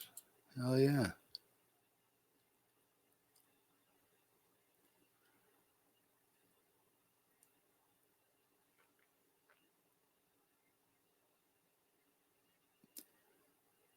My musical philosophy is music doesn't have an opinion. Nobody's right or wrong.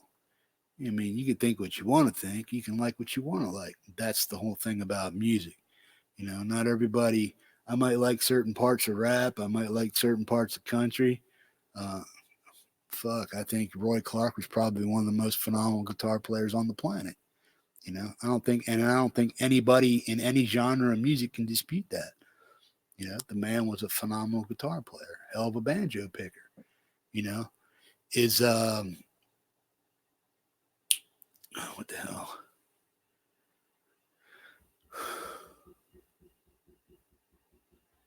Steve Martin. Is he better than Jerry Clark? Probably not. But he's known for his banjo picking, you know, but he's celebrity, so he gets recognized for that, you know. But do I think he was better than, do I think Steve Martin was better than Roy Clark at picking the banjo? Hell no, not at all.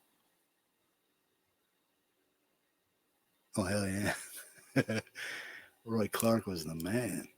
Man, I grew up, and I was telling people earlier in one of my other live streams that Roy Clark was probably one of the first guitar influences that I've actually heard that I can remember because I remember sitting in front of the TV, you know, 8, 9, 10, 11, 12 years old, watching Hee Haw every week, man. And, you know, he's a pick and I'm a grinning, you know. Just listen to that man, watch him play guitar was like, wow. You know, to think somebody can make that much noise that quickly and that precisely with the guitar just blew my mind. Jerry Reed's man. I love Jerry. I like Jerry's antics. You know, I like his music, but I like his antics. I like who Jerry is. He's just a what the fuck kind of guy. It's like, come on, man. He's cool as shit. He's somebody I could have stuck around, hung out in the porch with, and smoked dope and just tripped balls with, man. Back in the day. Burn a dude with Jerry Reed, man. Suck back a cold one. Yeah. Just letting that man talk shit. I laugh my ass off.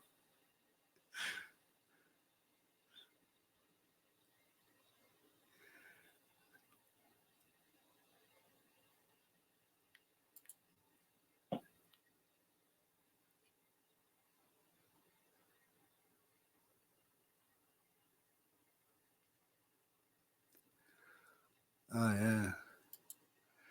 See, those are the days, man.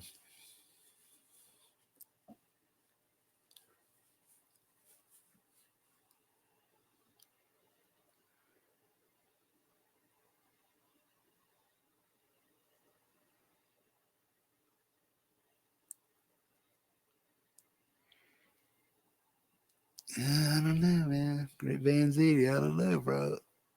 I think they were just like co-conspirators, man. I think they played off each other.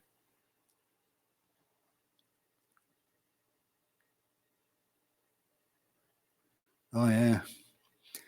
Thing I remember more about Buck Owens is his big old grin and that red, white, and blue. I think he had what was that? Was that a Gibson acoustic he had? The big red, white, and blue Gibson guitar. I'm not sure what it was. Was it a Martin or what was it? Anybody know what Buck Owens played? That big red, white, and blue acoustic he played. What model was that? Anybody? I don't know. It's not a trivia question. I'm just asking if anybody actually knows.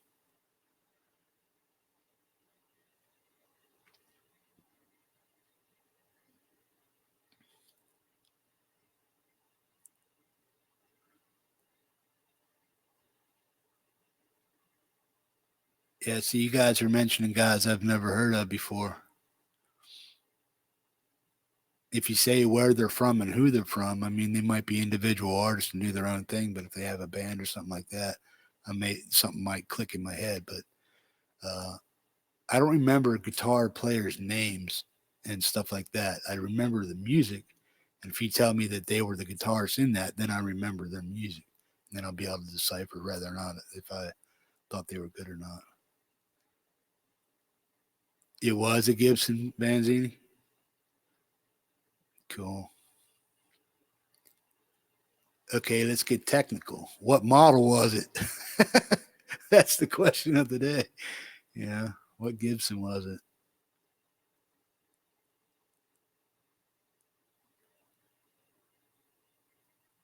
Don Rich,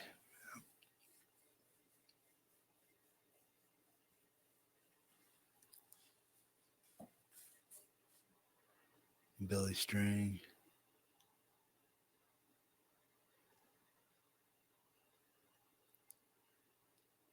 Is that Grandpa Jones was with him too?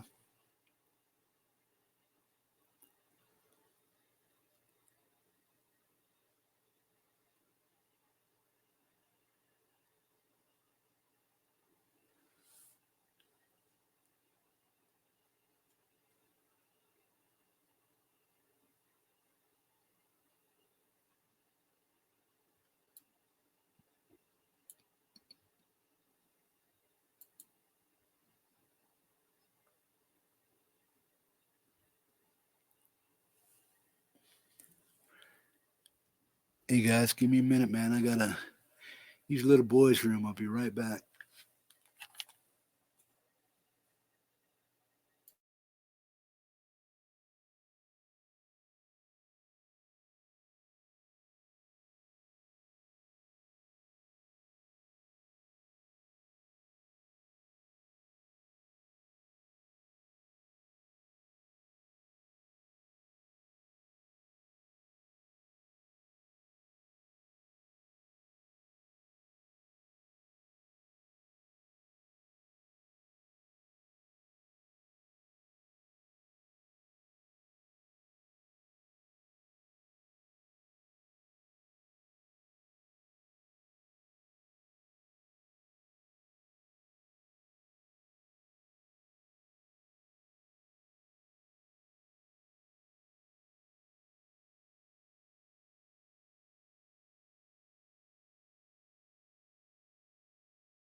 Oakley dokley.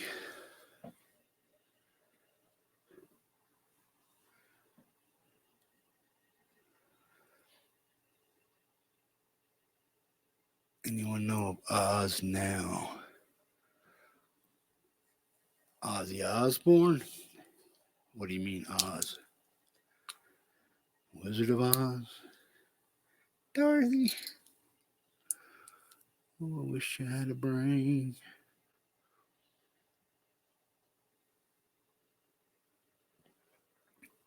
Mickey's got to go. Got to eat some dinner. Cool, bro. Hey, man, I appreciate you popping in. I appreciate all you guys for popping in, keeping me company.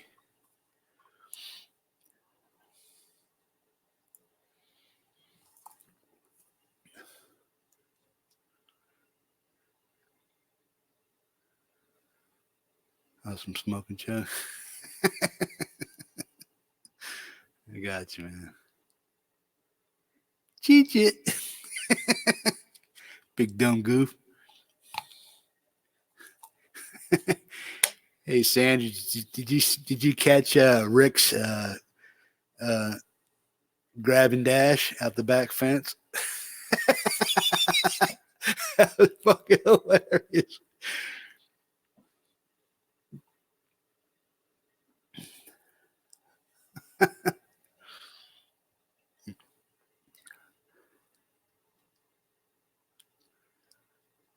Hey, Lonnie, welcome, bro. Zamaripa.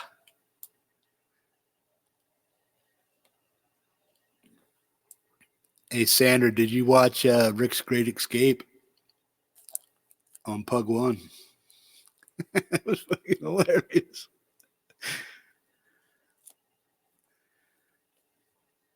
Great lads. Hey, good job on live bars the other night. Yesterday, actually. Thanks for popping in, bro.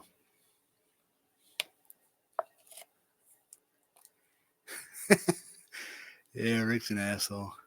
I don't know, Pug One, he's an asshole sometimes too, but you know, he kind of brings on his own misery sometimes. But hey, I think he does it for the views, but you know, anyway. It was a sad day when he sold his drum kit, though. You remember, were you subbing to him way back then, though, when he first moved into Inwood? See, I'm not sub to Pug One. I watch him, but I'm not sub to him.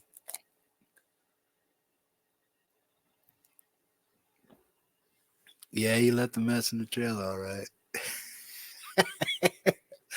Well, that's true trailer park fashion, right? Trailer Park Boys fashion. Anybody in here a fan of the Trailer Park Boys? Bubbles, Julian, and what the hell's the other guy's name? Randy? No, ain't Randy, is it? I'm losing it.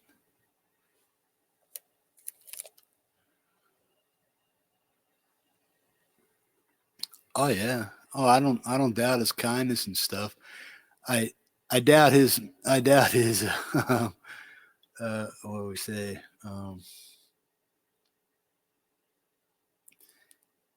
For his purpose for doing it, or pretty much. But yeah, no, I agree with him. But he brings on his own headaches a lot of the times too.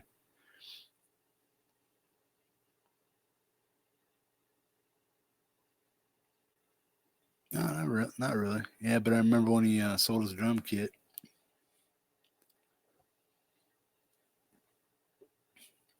It's probably like the day, like if I get too old to play my guitars, my fingers just cramp up and I can't play anymore. Yeah, that'd be a sad day too. Tiffany's got all them fish in there and stuff. You got that humidifier running all the time. That's hilarious. Uh, a humidifier run all night, suck all the water out of the fish tank, and she'll have dry little fishies flopping around at the bottom of her tank. That's fucking hilarious.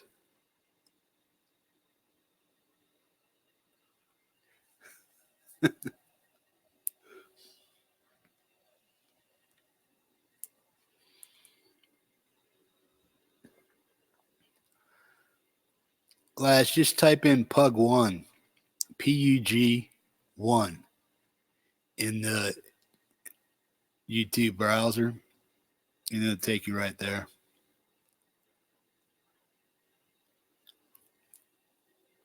He's just a big dumb goof, Canadian dude, but he kind of lives his life like the Trailer Park Boys did.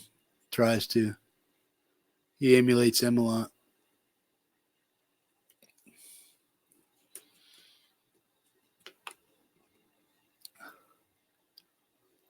Is that Pug One's link? Oh, The Great Escape. Yeah.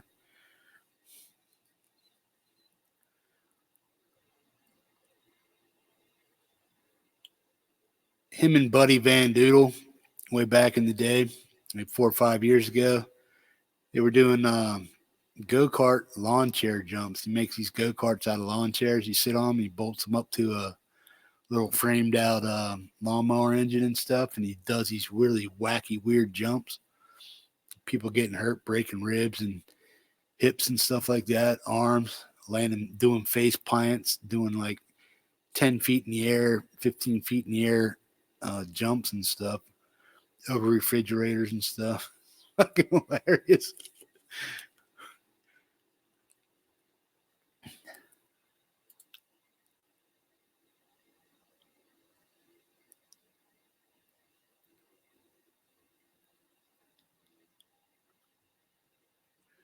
Take care, lads. See you around, buddy.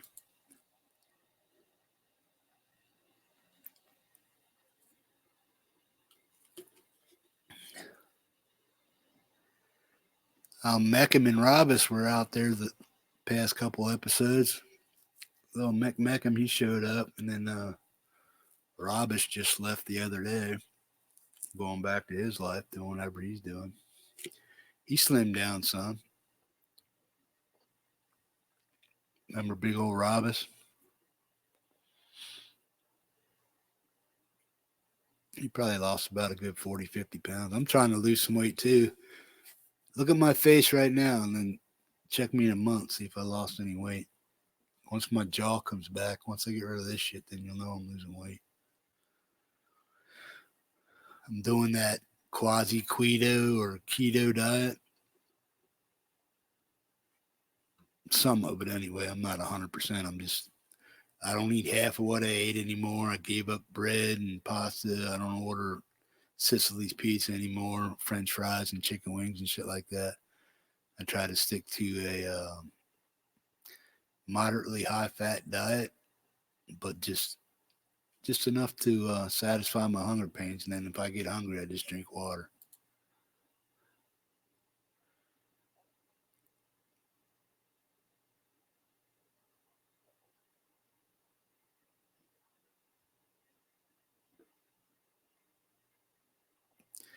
Yeah, Mickey, I think we're all about the same age. We grew up on the same stuff, man. Good times, man.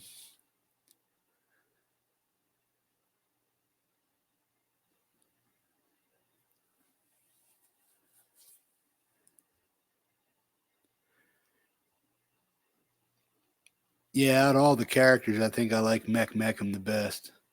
He seems like a genuine dude, he's just like, hey, I don't give a shit. That's just the way he comes across, and I can relate to that guy. You know what I mean? He doesn't put on any airs. He doesn't try to act. That's just the way, you can tell that's just the way he is.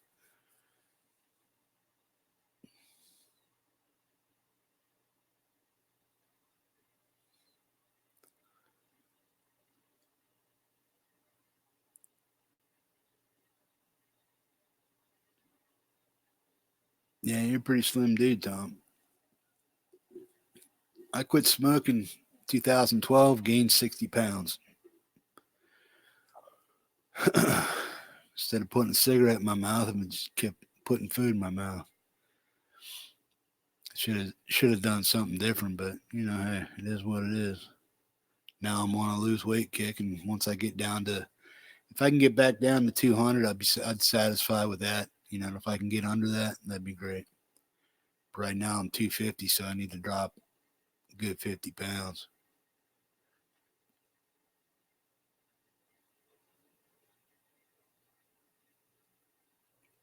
Oh, Jimberly. Yeah, Jimberly's funny. Yeah.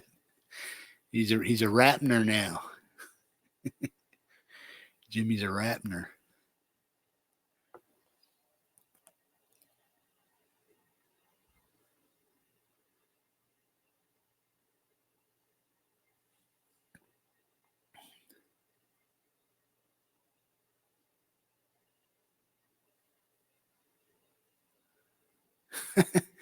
Hey, Tom, you want to see my workout? Cheers, buddy.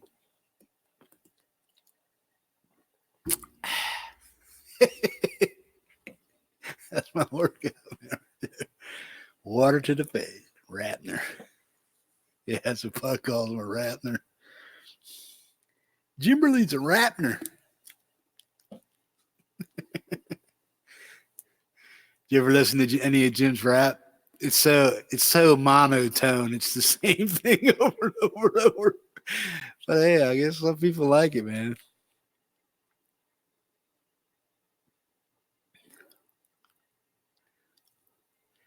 Yeah, I tried all this. I tried weird diets, all that shit, and juicing. I mean, I do juicers.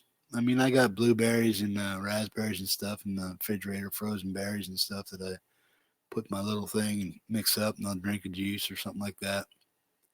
You know, I'll just eat them, you know, the way they are. But I just cut, you know, sugar, pasta, starchy foods, potatoes, fried foods, just completely cut it.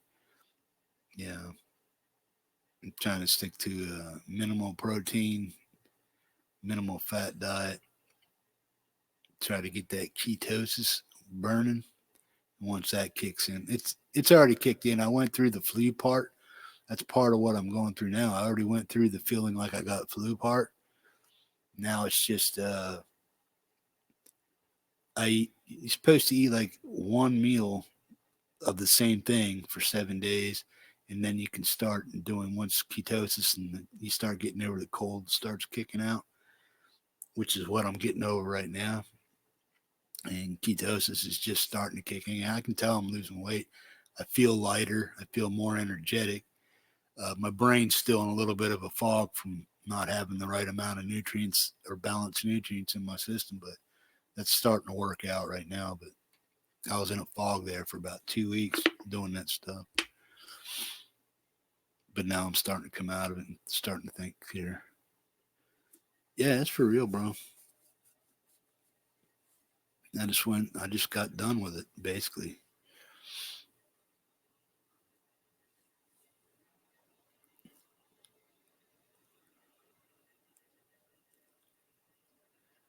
I hear you, Rick.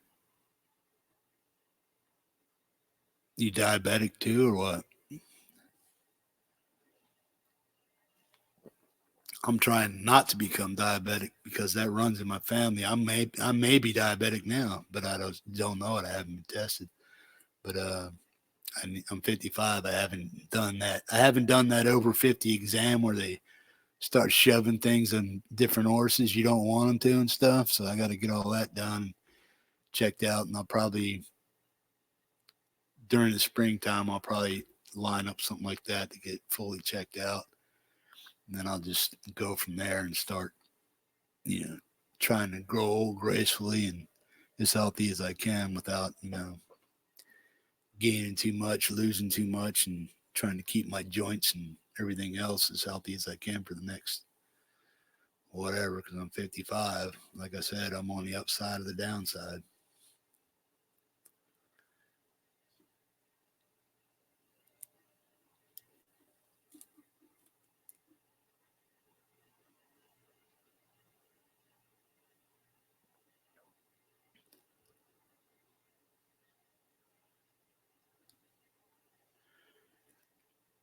Yeah, Sandra's got to get a kidney checked out. Hopefully, it's just an infection and something they can take care of, you know.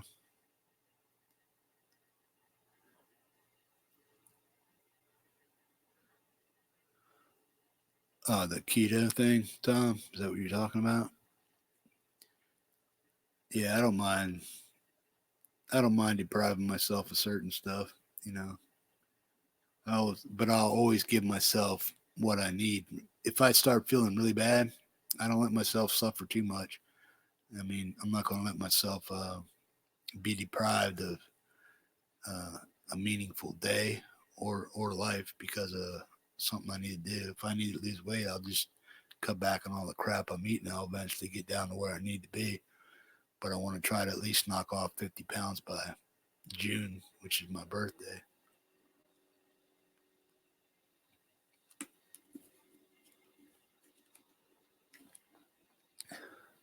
Just cutting out all the bullshit, trying to get my system to kick back in and burn some fat.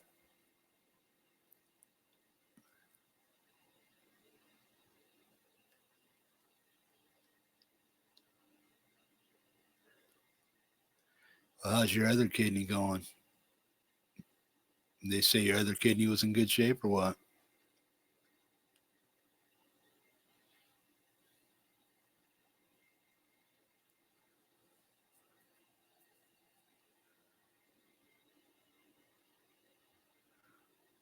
I hear you. Hypoglycemic might be because of your lack of proper nutrition.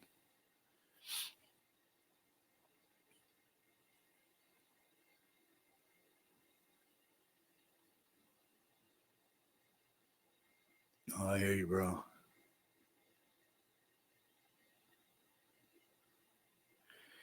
You should be fine. I mean, Sandy, if they have to remove it, your other kidney, it'd probably be better for you in the long run because as long as you got the other kidneys functioning properly and up to snuff, if they do remove that other failing kidney, you'll feel a lot better afterwards. Believe me. Well, I don't know personally, but I know people that have had kidney failure and stuff and survive off of one kidney and stuff.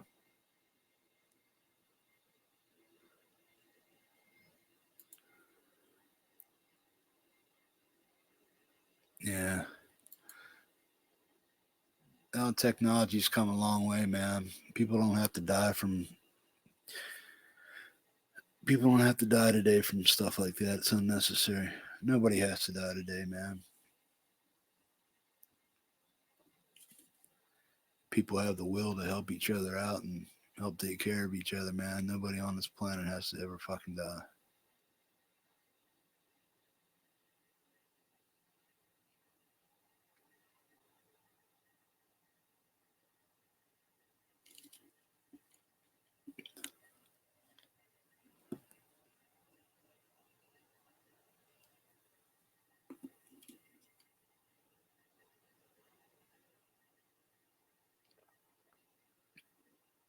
No, okay. That's good. I was just checking, Tom. Making sure, man. Yeah, because I was like that when I was a kid. I just had to eat the right things and stuff like that. But my mom overcompensated, and I pretty much always stayed chubby because she's worried about my levels and stuff. Because diabetes runs in my family and stuff.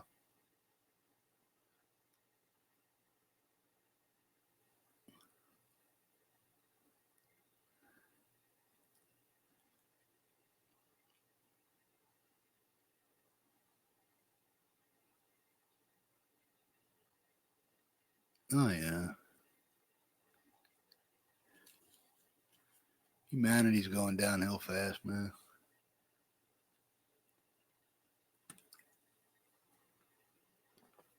Try to hold out a little bit of a faith, if you want to call it that. But yeah,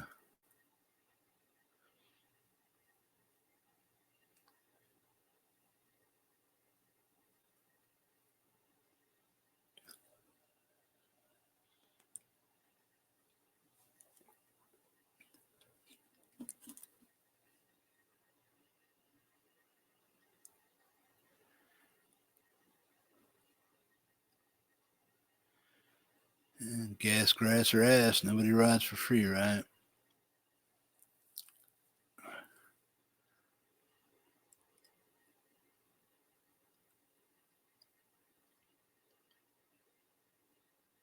But I don't mind giving somebody gas money, smoking a little dope with them when I had it.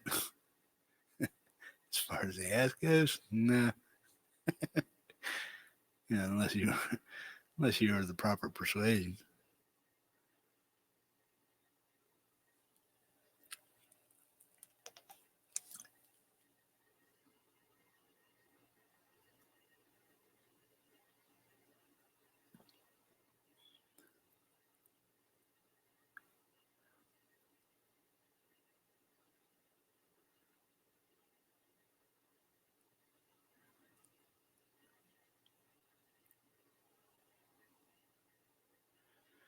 Is that your dad, Tom? You talking about?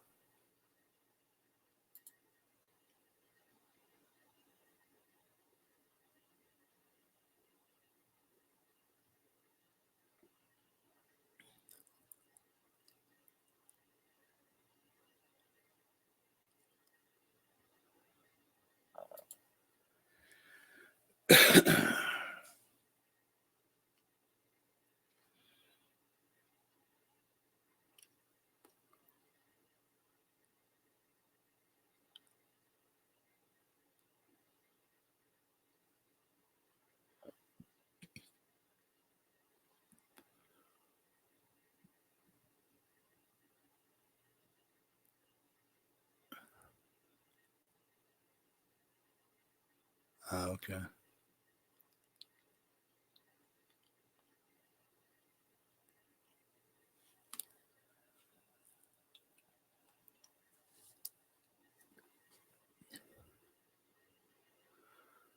So on a good note, anybody have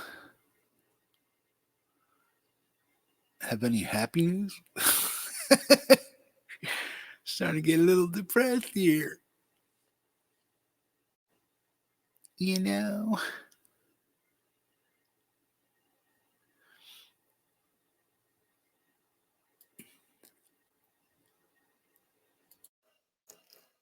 Anybody need a hug? Everybody need a hug? Get a group hug? You know? Ooh, ooh.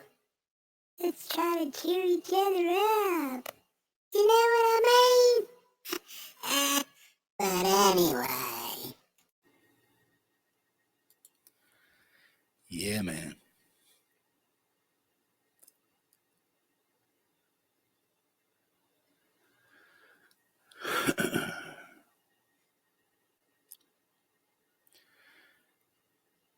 Whoop-de-doo. Now that's Missy. I don't know what my real name is. That's her real name.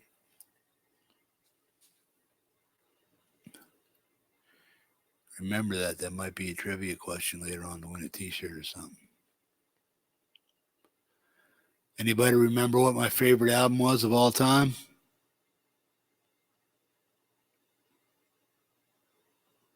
Come on, quick. Who remembers?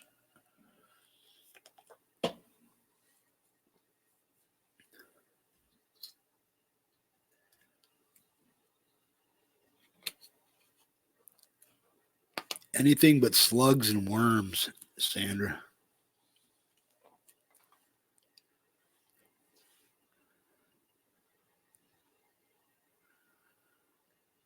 Madagascarian cockroaches? Nah, hissing cockroaches. I'm good with that.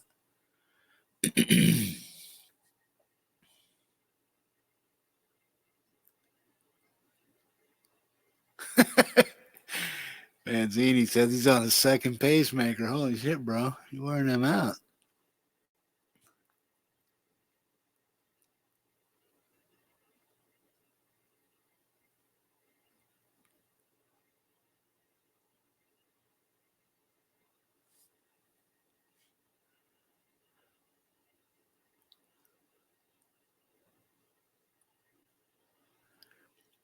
$4 years for what?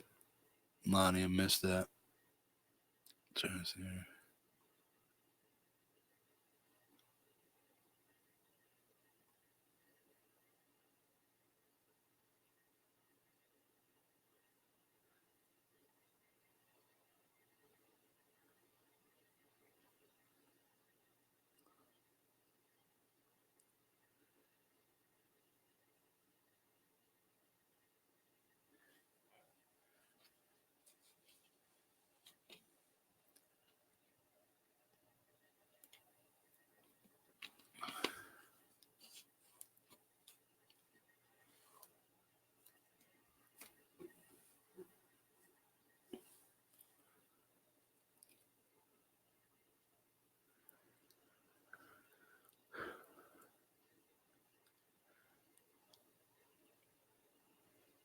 Well, you asked the question, favorite food, anyone?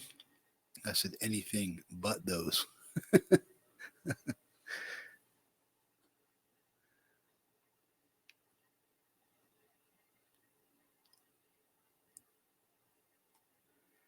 My favorite food is eggs over easy, pepper. You got to put the pepper on, then flip it.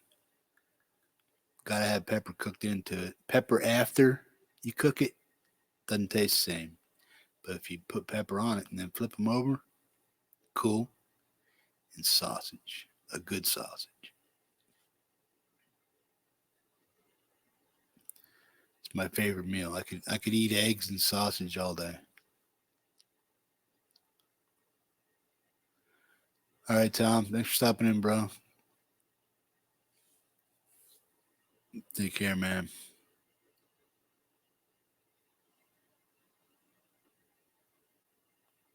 No worries, man.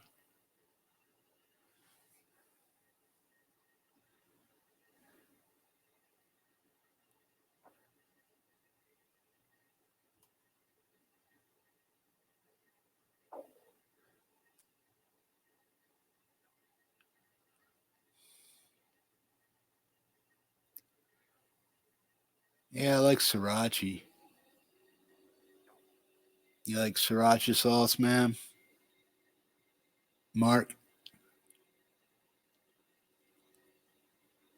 I think it's made with cayenne instead of regular hot peppers and stuff.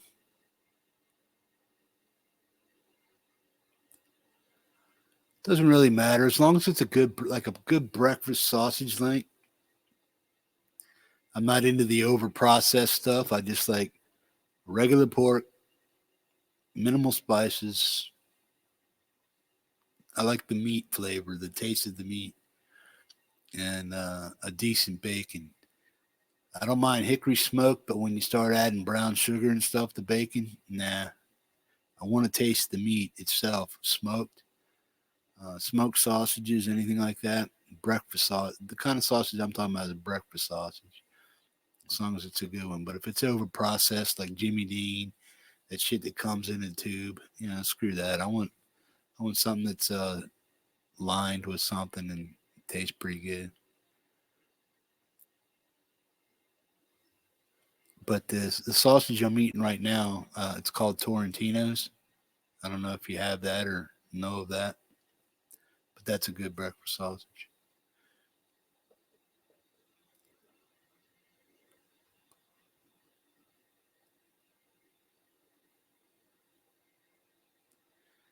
Love lamp. I haven't eaten any lamp lately.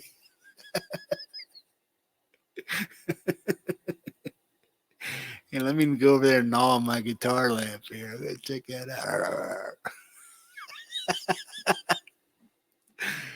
I think he meant to say lamb.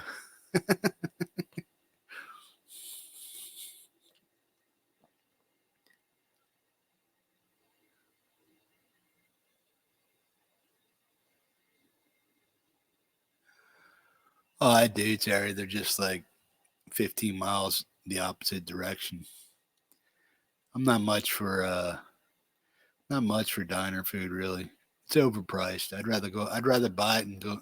I'd rather get me a 5 dozen egg plat of eggs and a big old pack of sausage and cook it myself. 'Cause what they're going to charge me $10 for, I can make 5 times. You know what I mean? I'm just weird that way. But if I do go out, I go to IHOP. I'll check them out. I get the pancake, sausage, and bacon, stuff like that.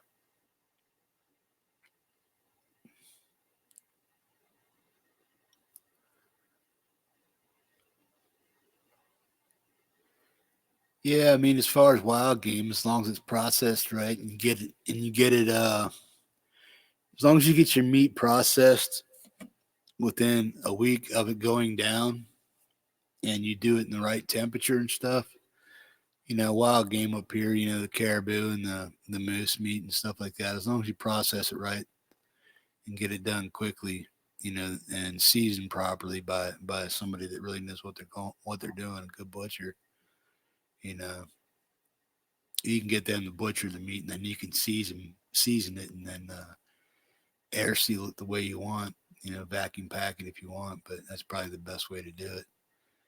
Because when you're talking moose, you're talking 600 pounds of 500 to 600 pounds of meat in one whack. And some of that you have to give away because you're not going to. It would take a family of 6 to eat that kind of meat. To be able to go out and take 2 moose down, and your limit per year would take a family of 6 to eat that much meat. Unless, of course, you're way out in the bush where vegetables aren't a secondary source of nutrition. Then you're pretty much eating meat all the time and very little vegetable. Unless you can grow and can it during the summer months. Depends where you live, too. But where I'm at, I got every modern convenience I could want for.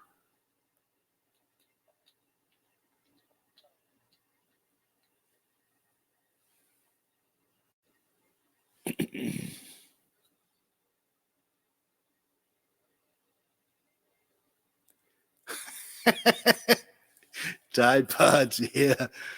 And bath salt people. Oh, man. Chewing people's faces off. This shit ain't right.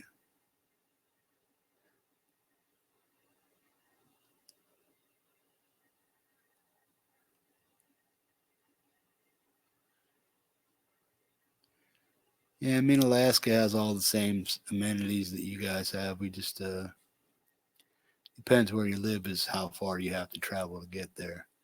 But where I live, I'm 15 miles away from Walmart and stuff like that. We have IHOPs and what the hell? We just got something up here. That one with the red dot. What's it called? I forget the name of that. Sonic. Yeah, we just got a Sonic up here too. IHOP we had. Waffle House. No, I don't think we have a Waffle House. We might have a Waffle House in Anchorage. But yeah, we have an IHOP out here. Denny's. I don't think we have a Denny's out here. I think we have a Denny's in town, but not out here in the valley. Where I live, it's called the Valley. And then Anchorage is Anchorage.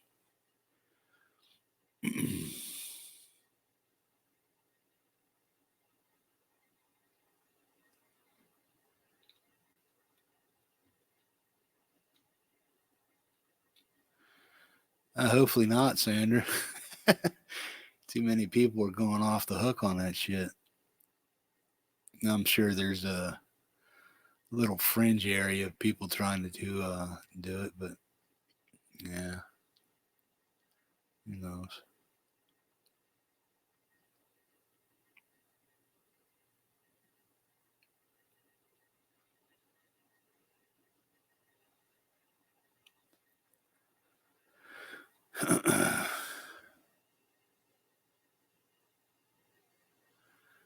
Yeah, see, Rick, you got it harder than I do, bro. I try not to. To be honest, I try to stay away from Walmart and Amazon if I have to. The only time I, the only time I shop at either place is out of complete and total necessity. But I haven't bought anything from Walmart in years. Been down there. Well, I bought some food over the past year or so. I went there to do minimal food shopping. When I went to the dentist, I said, "Well, the dentist is right across the street from Walmart, so let me stop in here at Walmart and get some stuff." And that was about it. But I don't go out of my way to go to Walmart or shop on Amazon if I have to. But since my mom and pop guitar shops are way too expensive up here, and they don't carry half the stuff I like. They don't even carry a tenth of the stuff I actually like. Strings maybe, but Amazon and American Music Supply, it's about the only place that I can get the gear I need or want. But other than that, I try to stay away from Amazon and Walmart if I can help it.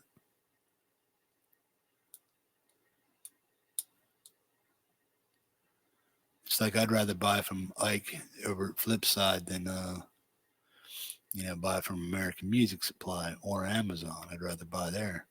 But then again, it's like, am I willing to put out the extra $20 for shipping, and help a small business guy out, or am I just gonna keep making Bezos a quadruple billionaire or something like that?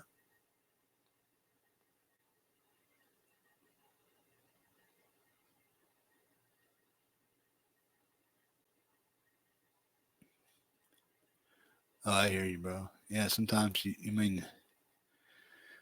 sometimes things are a necessary evil. You know what I mean?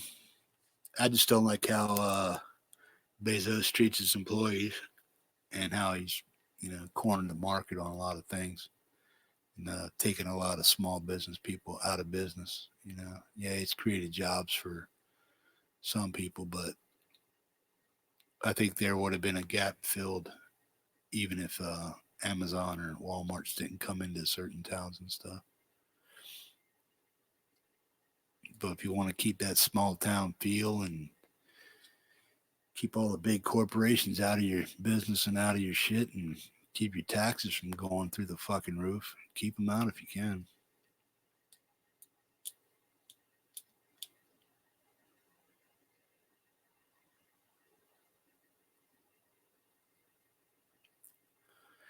Yeah, I don't like it, but it's like for me, best American Music Supply is the only place that would extend me credit. So that's probably the only reason why I'm there. But I tried to get into Sweetwater because of their variety and stuff. But then I did that little thing, and they said, "No, we can't extend you credit." So anything I buy from Sweetwater, if I had the cash, then I'll pay for it. But American Music Supply, if I need a guitar or a new guitar, and I don't want to pay the $600-700 up front, then I'll take it on payment. So that's the only reason why I stick around there. I never bought from Reverb either. I've only ever bought from Sweetwater once, and that was these. I bought two of these because they were the only ones that had them in stock, the SF300 Fuzz. And that's the only reason why I shopped there. And American Music Supply doesn't have the selection that Sweetwater does, but that's why when I buy gear from American Music Supply, I'll always wait to see what comes up. I got to keep, we all have that gas syndrome and stuff, but I got to keep that in check because even though I like this guitar, it's not something I really need. I'd rather wait to see what pops up and something like that. It's like, because I've had a boner for, excuse my language there, Sandra, but I've had a hard on for a P90 guitar. Which one? Don't know. But there's a few things coming out in the SG range right now that are piquing my interest. So I'm going to keep an eyeball out for those.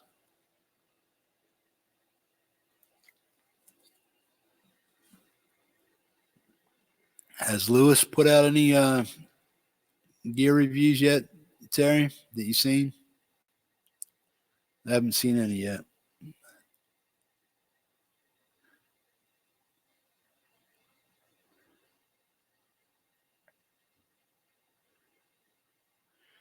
No, he keeps saying he wants to buy it, Mark, but I told him, he goes, dude, what do you want for that? He keeps thinking I want to hijack him for it. And it's like, no, dude, I already told you I'll sell it to you for cost and whatever it costs to ship it. So 40, I said, just give me $40 because it cost me 25. It's probably going to cost me 12, 14 to ship it to Florida from Alaska. So I said, just put $40 in my account and I'll send it to you. Otherwise, I'm going to hang on to it until I get 300 subscribers and then give it away.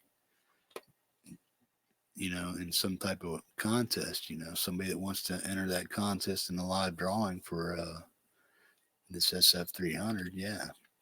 So spread the word, help me get my channel out there. You might be the recipient.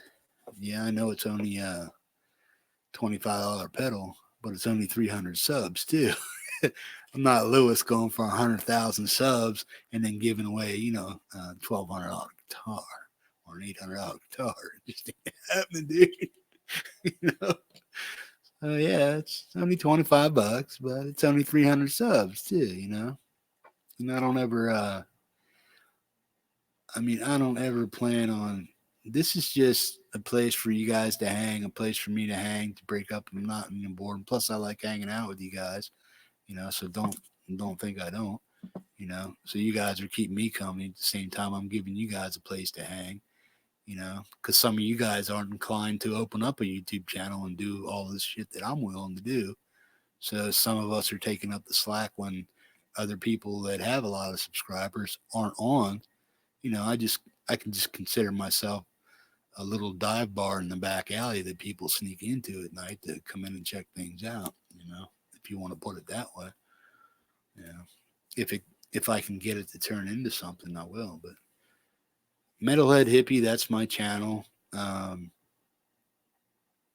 Metal Broadcast, I want to try to turn that into some type of show. Something. I don't know. I got a few ideas rolling in my skull, but I just got to figure out how to get them to come to.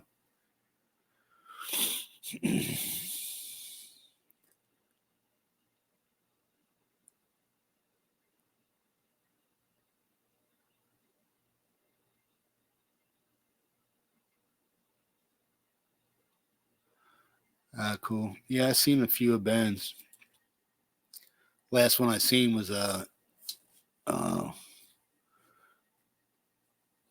and JJ rolling around and at middle of the night, and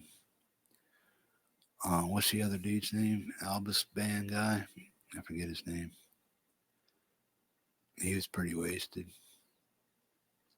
And that's the last video I seen. Then I seen Mike's China Mike's. I seen his video live feed for I wasn't there at the live feed. I just watched the rerun, but because my sleep schedule's messed up, like I said. But I just watched his rerun of the live thing of Gibson unveiling the Slash guitars and stuff.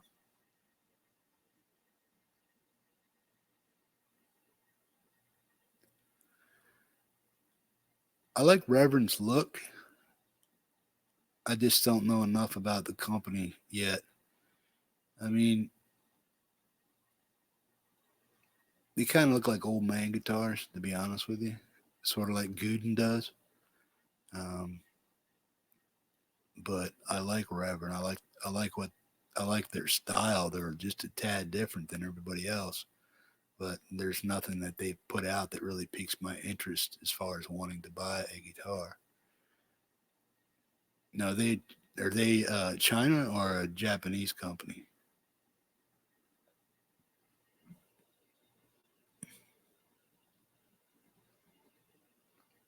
Yeah, exactly, Rick. That's what I mean. I'm trying to come up with something.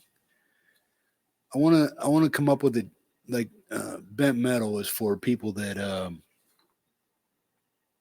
they're trying. They're not all there, but they're trying, and they'll never be. They'll never be an Eddie Van Halen. So I call those people bent metal. And it's just like me. I'm old. My fingers are fat. I'm never going to be I'll never be Steve Vai, but I might be able to get a few tunes under my fingers. So I'm bent metal. Piece of my skull dropping out on me. But yeah, that's sort of the philosophy. The guys that will never be a really great guitar player or people that just get enough underneath their fingers to feel good about themselves. I call those people bent metal players. So that's kind of why I call it bent metal broadcast. For people that just can't quite get it or probably will never be good enough, or brand new players that want to come in, or intermediate players that, have enough chops to get some stuff done, but, they'll never be Yngwie Malmsteen or even an Ola Englund for that matter, But that's pretty much what this channel's for. Or not this channel, but Bent Metal, the one I'm trying to create.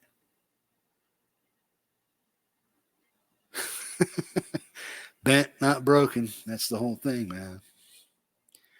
We're bent players, but we're bent players. We try, but we're not broken, man. We keep doing what we do, what we like to do.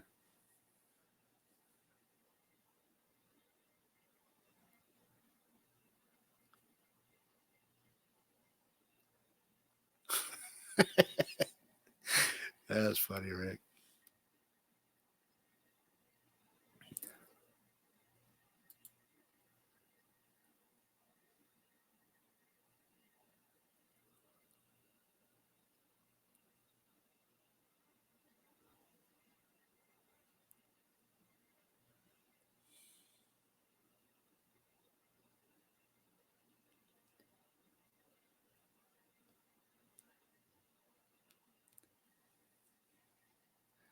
Hey, man, you got to get. I mean, to his ears, that's the way they sounded, I guess. So you got to give the people honest review. Screw the company.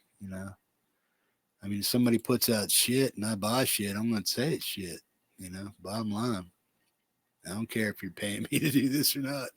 It's just like Henning Polly that they got pissed off. Hughes and Kettner got pissed off at him for giving a bad review about this and that, and said you could do this better, and they took it under advisement, and now they're trying to fix it instead of coming down and dropping a 10-pound bucket of shit on them because they're a major player. They went the extra mile and decided to fix the problem or the issue or make something that people want to hear.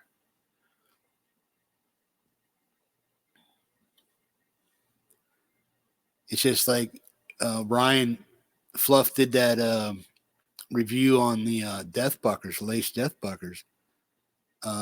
6 years later, I still want a set of Death Buckers, because I like the concept behind the pickup.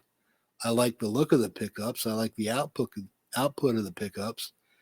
And I like that they have an active high end, but they're passive pickups. You know what I mean? So that's probably what I'm going to put in my SG when I have the money to squander on a pair of pickups because they're $200, and then I'm going to buy all new 500K pots and capacitors to put in there. Then I'm going to buy locking tuners and put a new nut on it. That's going to be my hot rod guitar right there. That's what I'm going to do to that guitar. Now, does anybody think that's a good setup? Locking tuners. I might get some Grover locking tuners, or what are those drop-in ones? I think they're Grovers. No, they're not Grovers. Hip shot. I might put a set of hip shot antique open geared tuners on there, but I'll probably have to drill it out to 10 millimeters because it's a 8.3 millimeter hole that requires a 10 millimeter hole to go up for the stuff to drop in. And then I might have to get a certain set because the thickness of the headstock on an Epiphone is a little bit thicker than what some of their stuff is geared for. Like a Gibson headstock is a little bit thinner than the Epiphone headstock. So you got to compensate for that because you don't want to throw the washer and the nut on it and then it just doesn't fit. So I wanted a set of hip shot, and I called the guys at Hip Shot. I said, what's going to fit in this? And he said, well, if you do this, if you do that, this might fit. I said, well, you guys are the expert. Tell me what I need here. So this and that, because I don't want to drill holes or more. I mean, if I have to alter that guitar to make something fit, I'm just going to drop hip shots in it, drill it out to 10 millimeter, the peg holes to 10 millimeter from 8.3 to 10, and then drop in those hip shots. But I'm not going to put a set of Grovers in there and then have extra holes in the back of my headstock. You know what I'm saying? If I do it, it's going to be a permanent one-shot fix without all the ugly holes in the back, like the extra drill holes and shit. So I'd rather just drop in a set of hip shots. Death Buckers and a new nut, new tone pots, volume pots. They have to be push-pull because that's push-pull. And those Death Buckers are splittable pickups, and they're all passive. So that would make that thing a war machine right there, that SG.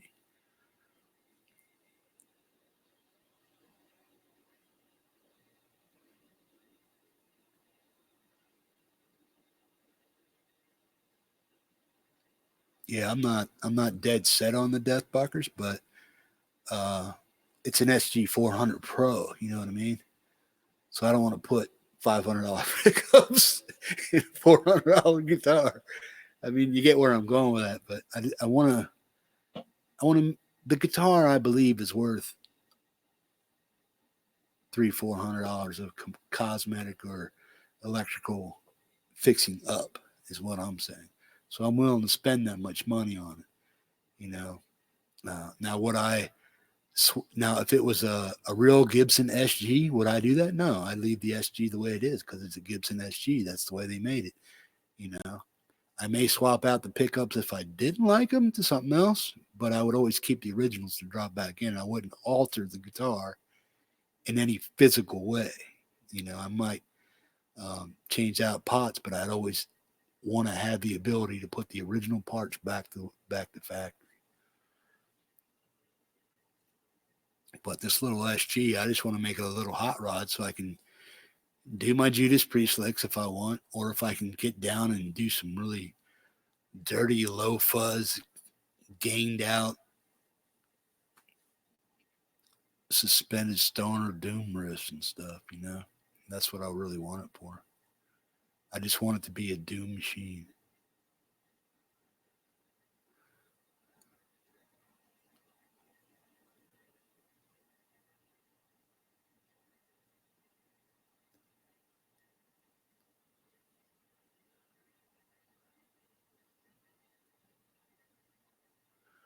Yeah, I hear you.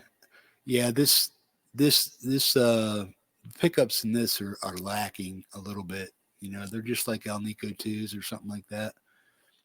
Uh, Magnets, but I'm not really 100% positive what's in them, but I think they're Alnico 2 ceramic magnets, but they're nothing really spectacular.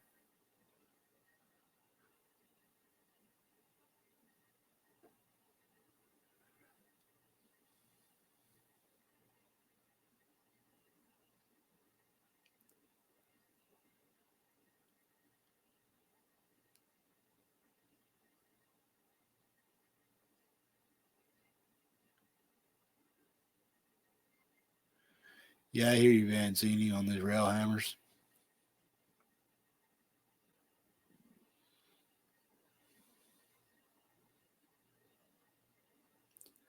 Now those are just like stacked single coils, right? The rail hammers.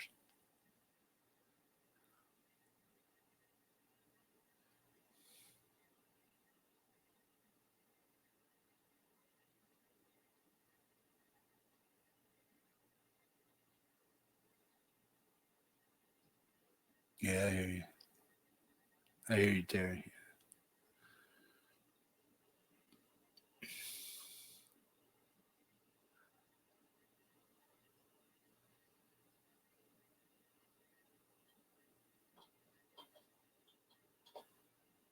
Oh yeah, Rick. I have the SG pups from Squire. Oh, you put the SGs into a Gresh guitar. Yeah, I would never give those away. I mean, if I thought these SG pickups would be suited for another guitar, say I bought another Viper 400 or something like that. I wanted to take from active back to passive, or just do something like that. I would probably try. You save those for that.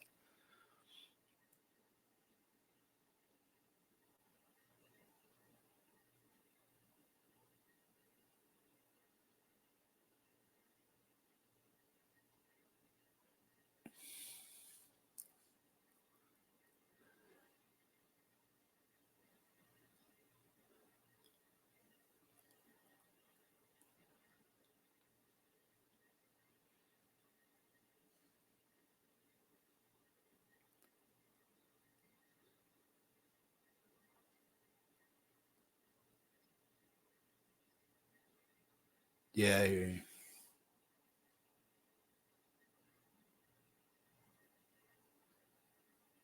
Pretty basic Bucker. Yeah.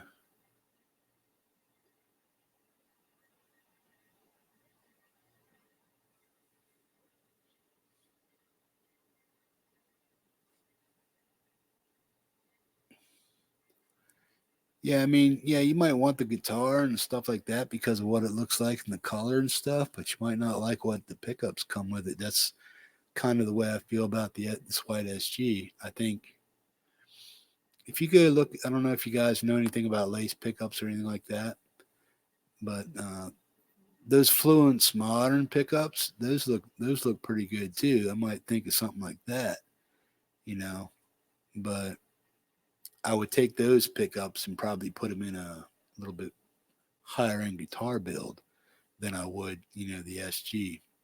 But the lace Deathbuckers for metal and doom and stuff like that, I think those Deathbuckers would be phenomenal, man. Noiseless pickups, don't get a lot of feedback from them. Don't don't really have to shield them. That was my phone.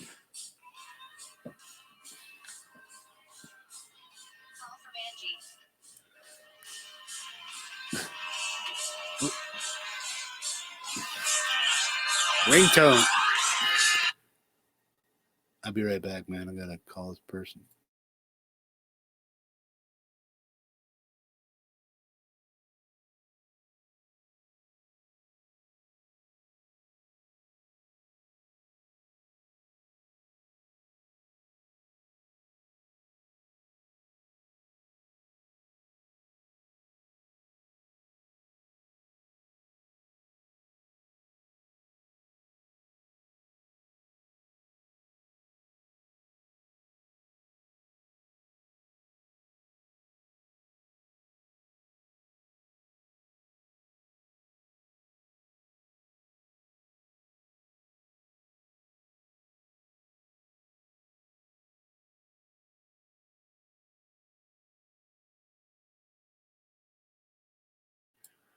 Woohoo!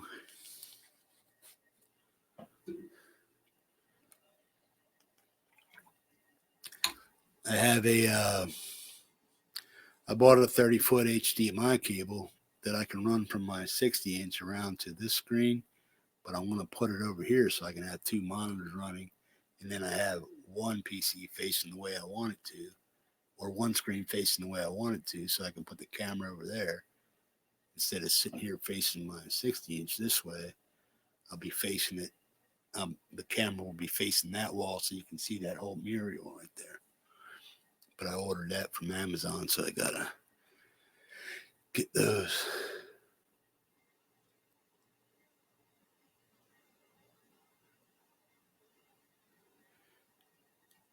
Oh yeah, I hear that, Terry.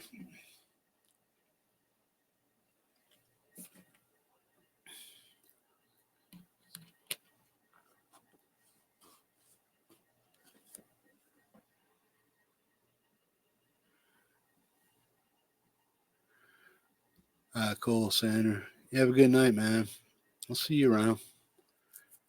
I probably won't be back on live until Saturday, um, around 5:30 my time, 9:30 Eastern. But then I'll be doing the Bent Metal show. But you're all welcome to show up there too, man.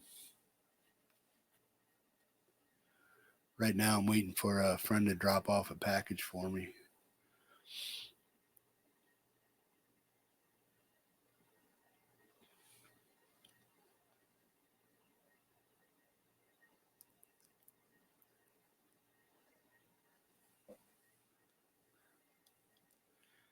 Peace, Sandra. Have a good night, man.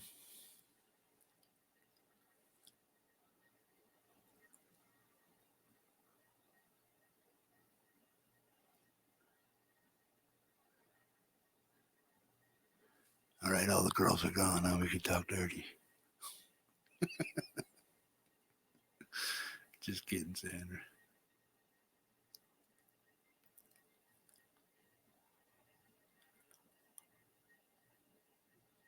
Thanks for hanging out, man.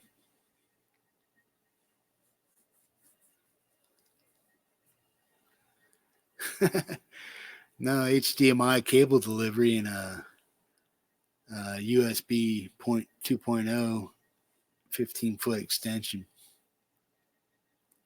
See, because I have a little table here with all my gizmos on it, and if I'm putting USB extenders on my keyboard and my mouse cables. I got my keyboard already extended 10 foot. Now I need to get my mouse. That way I can slide my little table over to the other side of the cabin, put my monitor. See this desk? This desk is going to be moved over against that wall in that corner. And then I can just slide this little desk I'm on right now with my interface and everything else over that way because it's all hooked up. That way I don't have to unhook anything.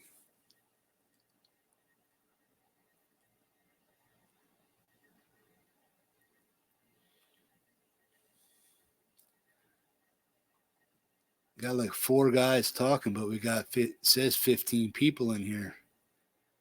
Have a bunch of lurkers, I guess. At least 6 or 7 lurkers. 13 now. Must have scared 2 people off. Yeah, man. If you're over there in the corners, come out and say hi. The more people that participate, the longer I can keep the stream going. Because I don't mind hanging out, man. But I dig participation too. That's what makes it fun. That's what makes it worth hanging out for 2 or 3 hours talking. Because right now, tonight, I don't have a whole much, like, anything important or better to do right now.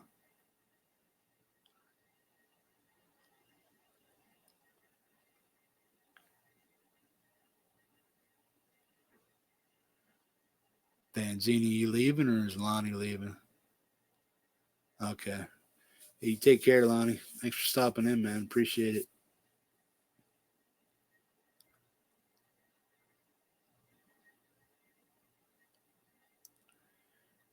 Might do a live unboxing of something that's, well, it's kind of, it's system related, you know, but it's not no, it is guitar related, but it isn't. It's just 2 cables I ordered from Amazon. It's just a 40-foot HDMI. And then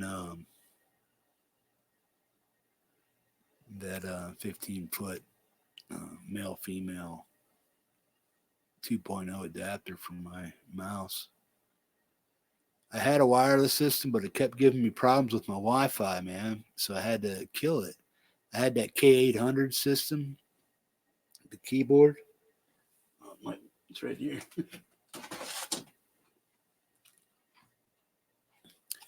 I had this.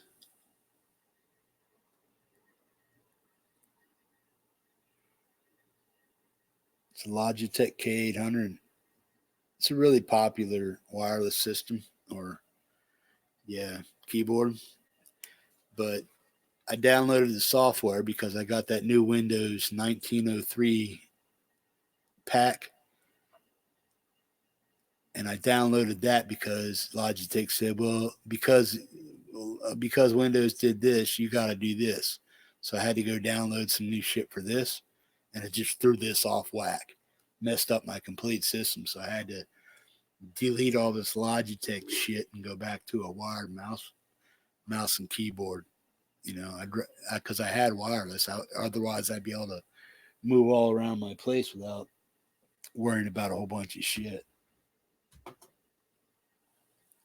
But when you press certain keys with that keyboard now, when I had it hooked up after that download, and even after the software updates, I'd press a certain key, like I'd press the E or the Q, and it would come up some weird sign instead of what it was supposed to be, you know, and that never changed.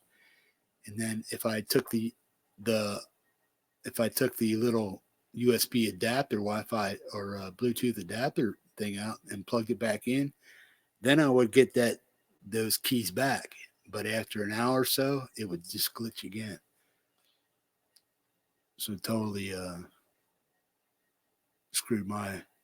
Luckily, I didn't pay full price for that damn thing. You know, I think I got the whole thing for $35. The keyboard and the mouse. It lasted about 2 years. That was it.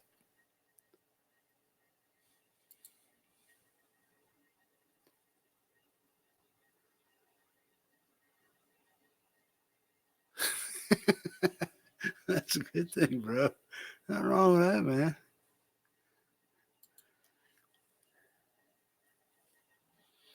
Oh, you mean this little one here? You want to play that one, or you want to? You just want to pick up your guitar and start playing it.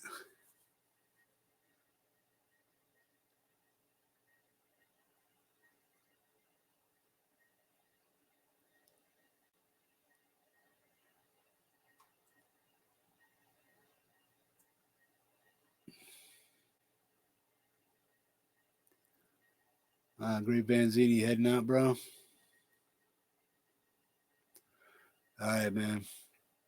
Peace, bro. I'll see you around, man. Stop by Saturday, 9 o'clock Eastern.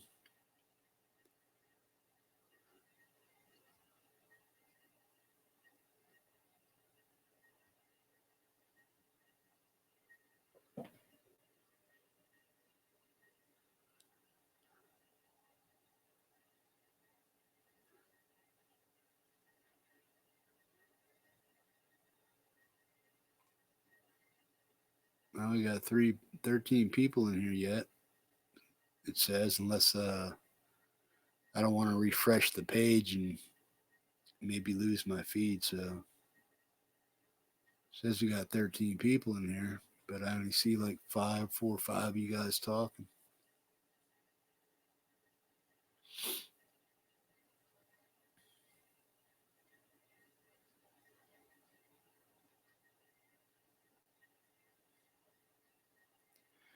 Terry, how long did you and Gary run your show for? I didn't even see you guys on there. If you would have texted me or something like that, I would have been able to pop in. I wouldn't even have ran my chat. I wouldn't have ran mine over top of his anyway, or yours.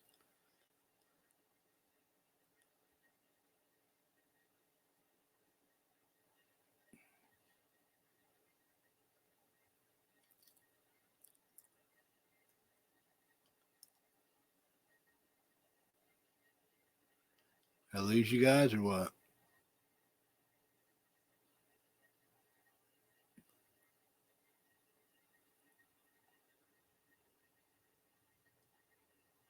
Oh, it says 4. Yeah, I see 11 on my side. Yeah, I'll be right back, Terry.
All right, I'm back.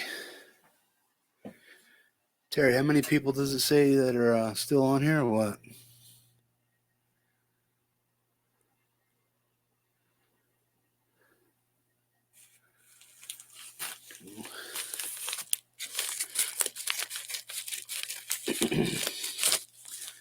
What am I doing here?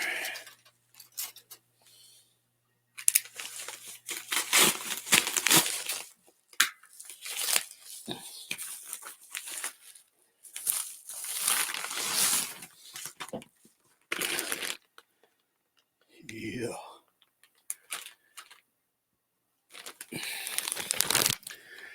My new 30-foot HDMI cable. I'm gonna buy a 32-inch monitor on Sunday and put it not this corner, but its opposite corner over there. I'll move this table, or I'm gonna buy a new computer desk and put it over there. Just 30-foot HDMI, because this TV is 4 foot, 16 foot, and another 8 foot. So add that up. 12 and 16, 30 feet.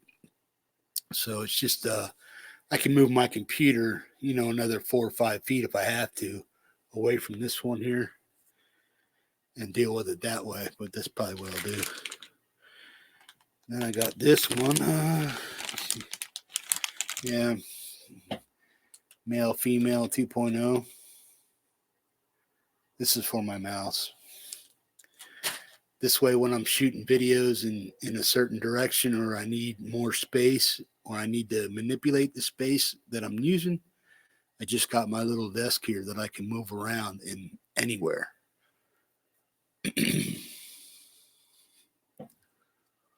Spot of tea? You want some tea there, Mickey?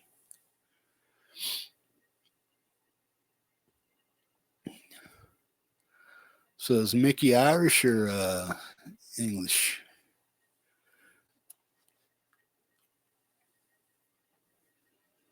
Or is that short for like Michael or... Okay.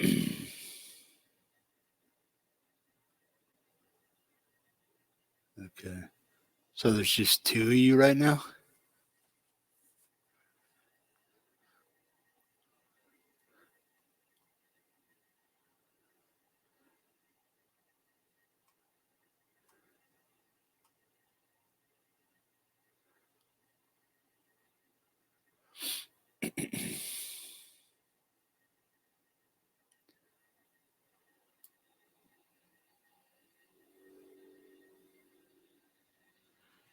Yeah, I see on YouTube where it says 8 watching.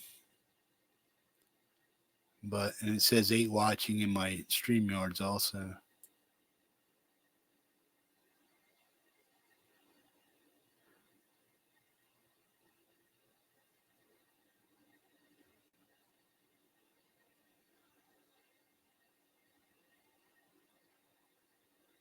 Okay. So it's just us 4. That's cool. I mean, this is just a StreamYard gave me 7 days free of their no banner software shit that they put on there, and I can customize it the way I want to, I guess. But yeah, I think at the end of the trial or at the beginning of next month, I may buy into the system, depending.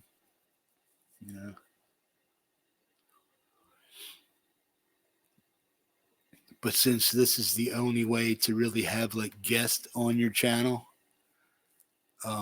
instead of splitting it, with OBS and extra cameras and stuff like that, then I'll just pretty much keep this.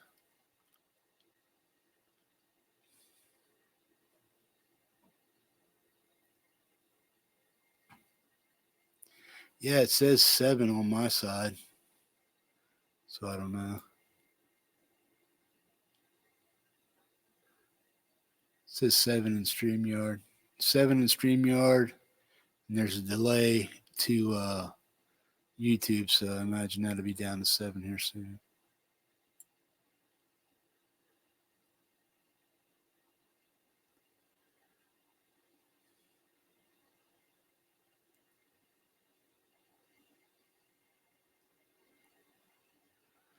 Yeah. Hey, man, if you guys are in the weeds, come on out. Let's play.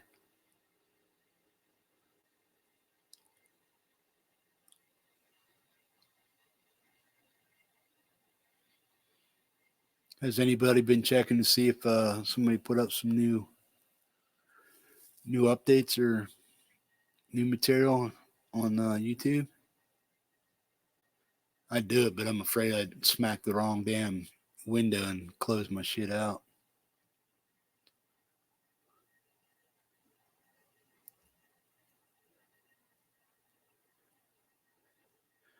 But if you guys are burnt out, you can call it a night too. It doesn't matter.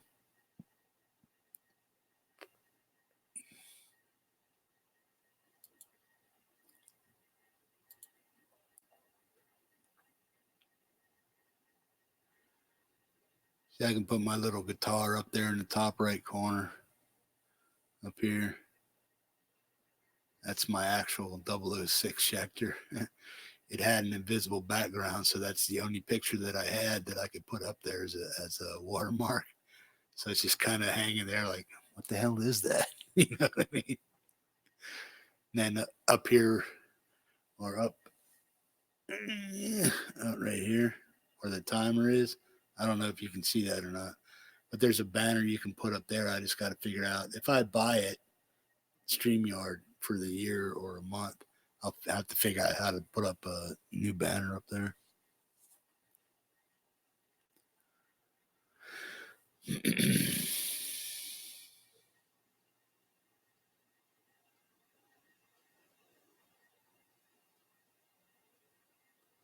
Okay.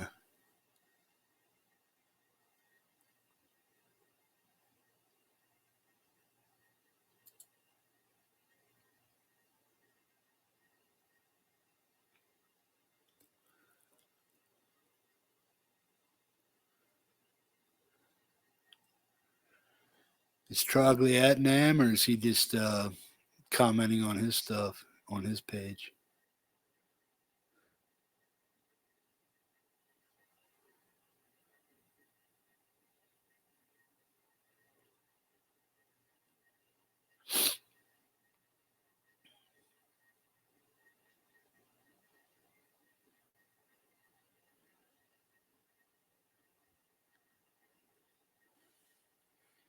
Yeah, unless more people show up, I'll probably shut this down in about 10 minutes. That'll be 3:15.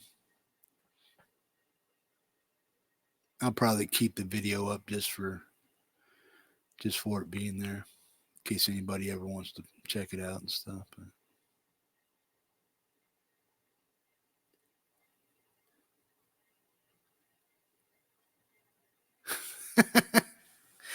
Nice amp. I hear you, bro. Yeah, I haven't eaten all day either. I might make something to eat. Yeah, peace, Rick.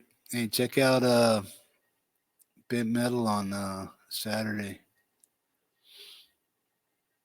5:30 Alaska time, 9:30 Eastern.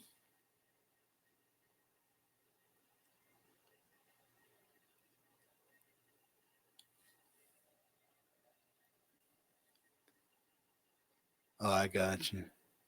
So he's just commenting on what other YouTubers are putting out.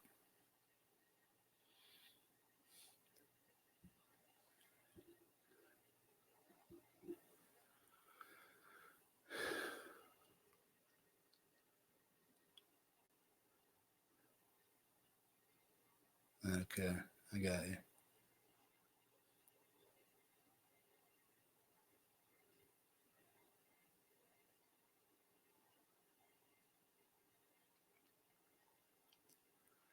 Cool. Yeah.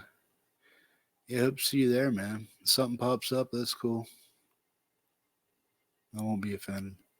But I'm gonna keep that. I'm gonna try to keep that show down to like an hour and a half, so people can watch the reruns.